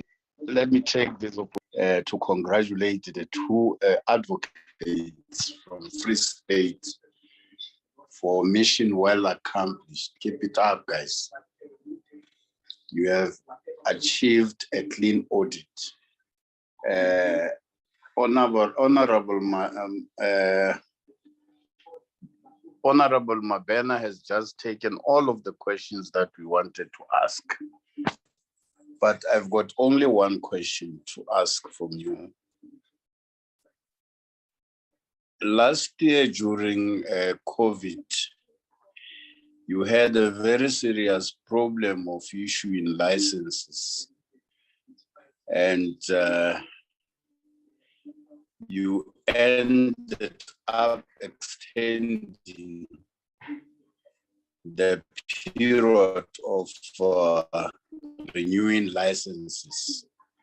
How best have you had now so people can get their licenses in good time? Thank you, Chairperson. Thank you very much, Honorable Chabangu. Just to remind you that we are a national committee of portfolio committee in the National Assembly. So we don't provincialize any accolades. The RTMC is a national entity of the state. But I'm sure your points are taken very, very well. Prof and your team, please distribute those questions amongst yourselves.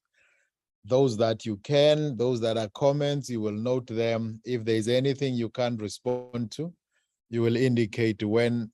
We will like you to respond to it in writing. Over to you, Prof. You can distribute. Thanks, Chair. Thank you so much, and thanks for the comments and the questions. For now, I'll distribute to our CFO, Liana Mulman. Thank you, Prof. And thank you, members, for the questions. I will take a first round of attempting to answer and then allow my colleagues to also fill in where I'm missing some. I'm going to start with Honorable Mabena, who I'm sure I agree with Honorable Shabangu. He has covered basically all of the questions. Thank you for the acknowledgement on the DLTCs that we had opened and the functioning thereof. It is very well received. With regards to the slide 14 in particular, when it comes to the prosecutions and arrests, it might be something that we can take home to actually report back in the annual report some of the arrests that have been made. Several arrests have been made and they were reported on in the news and everywhere. We might actually just have to look into how do we report those in the proper way in the annual report. But I can assure you that in several provinces, not going into particular provinces, we've had a couple of big arrest programs running concurrently with the Hawks. With regards to the digitization of, in particular, the learner licenses, Chairperson, we have made sure that wherever we digitalize a learner license station, we install UPSs to ensure that if a test is running, the test can continue and the test can be concluded on. we do experience problems where the non-functioning of these units are not reported to the RCMC, or at least not reported in time. We also have generators at all of the DLTCs, where we actually run the generators where we find centers not having paid their bills, where we run the generators at extremely large costs. But we do try to ensure that the equipment do not get damaged due to load shedding. We are working on communication streams, but you will also know that the more digital you go, the more you curb fraud and corruption, which is not always what the fraudsters want. So we do have a problem with the reporting of these sites to us to fix, because we do have set turnaround times in sending our technicians to get these devices actually fixed in a set time. Just want to make sure that I'm covering all of the questions that I had noted. With regards to the vehicles, where Honorable Mabena raised, if they can do the program with their own vehicles, why do we lease? This is in the main our undercover unit, and their cover does get, for lack of a better word, busted when they do continue to use the same vehicles, which is why we do sometimes rent vehicles for them. It does have a bearing on their investigations and the way their safety. We actually did have one of our Ntaku members being targeted and shot at. Luckily, he did survive.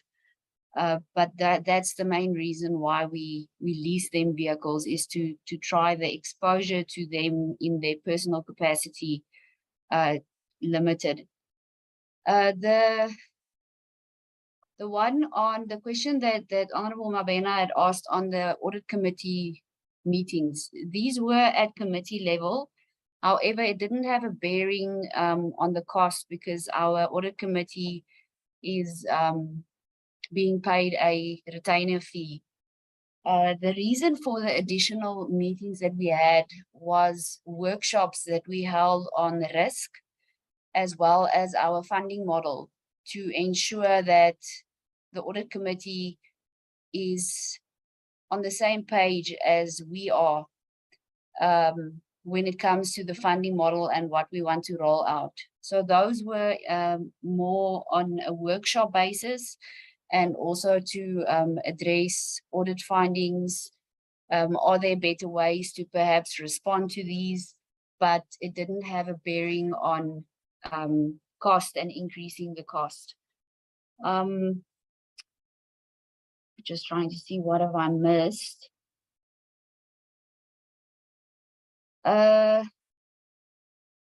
Honorable Member Piet May, with regards to the driving schools being allowed to issue licenses, this function lies with the MEC of every province. And the power for anyone, even the RTMC, to be in a position to renew the driver's licenses is a power that comes from the particular MEC, which we were granted by MEC Mamabolo to open our own DLTCs. So that is something that's not in particular within our control. Honorable Shabangu, the question with regards to the backlog that we had experienced with the licenses, this was the main reason that MEC Mamabolo gave us permission to open the 2 additional DLTCs to ensure that we catch up with the backlog. And the problem that we are experiencing now is that members of the public are not presenting themselves. They are not coming, the facilities are there, but they are not coming to renew their licenses. Not sure what it is that they're waiting for. But the number has decreased in terms of the backlog, but there is still a big number of backlog. And it's not a matter of capacity because the capacity has been created. Speaking from our own DLTCs that are open from 7 in the morning until 9 in the evening, we have situations where we are fully booked for the entire day, but you still have people not showing up for these bookings. So that is one of the measures that were implemented. Prof, I'm not sure if I have covered all the questions. Perhaps my members that are here can assist. I think there is one that I didn't cover, and it was on HR, because I saw that Nompumelelo is actually in the meeting. If you can assist me for me. Thank you, Liana. Good evening, Honorable Chairperson, and honorable members and our colleagues. On HR, the 2 questions around the normalization of salaries. Yes, that's correct. We did a study in 2021 to analyze the salaries of employees against our approved salary scale. And those employees that we found that were paid below the pay scale, they were then normalized to be in line with the pay scale. So that's the exercise that we did in October 2021. And on the group life scheme, because of the nature of our business, we've got a group life scheme that is fully funded by the corporation. It covers the employees' life cover in the event that the employee passes on whilst on duty. There's a cover for them. And we also have a funeral cover that covers all employees as well as their beneficiaries, which should include a spouse as well as their kids. And the cover for the funeral cover ranges from 100,000 for an employee, and then the amounts escalates down depending on the age of the children, and the life cover is 350,000, but that is if the employee passes on whilst on duty. Thank you.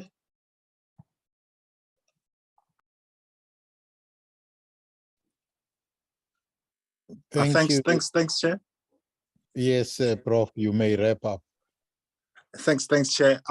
There's only one issue that Honorable Mabena raised with respect to metrics, so that our reporting can be,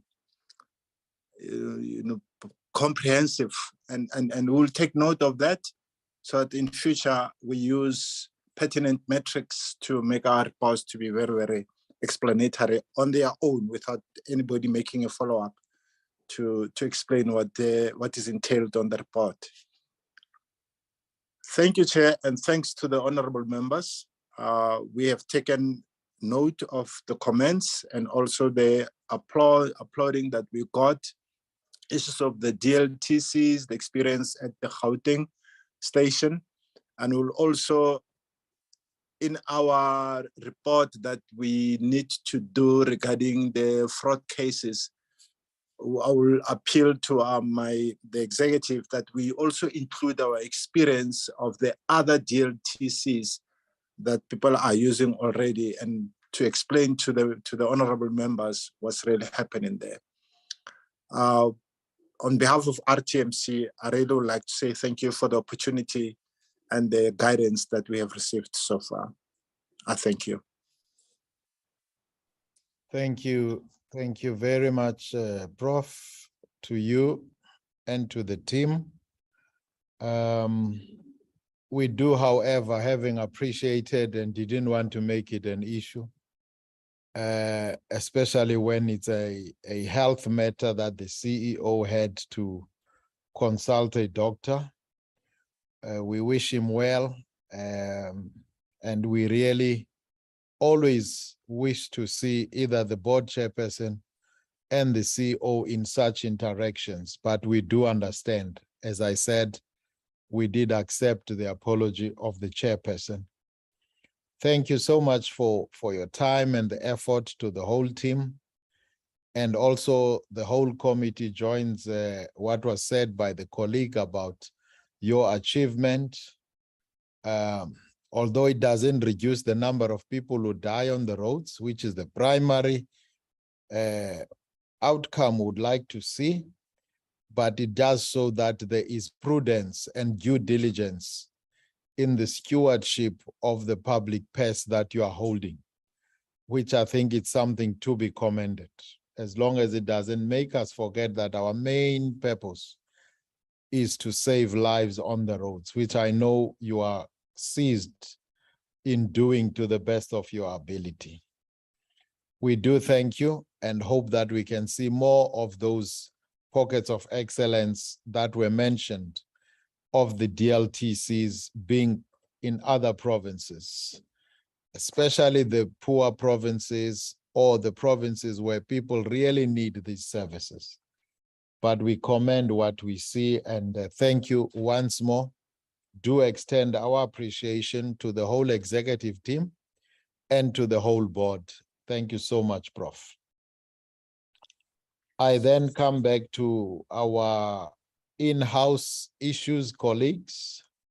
Thank you again for enduring. It has been a hectic 3 days or so, and I think we have done well.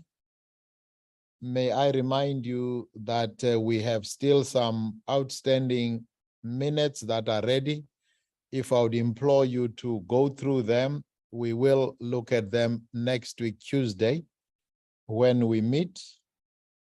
We will also look at how we manage the issue of the AXA portion of the response that was unable to be fitted in because of time. So next week we will be having our meeting on Tuesday, which will be physical in the precincts of Parliament.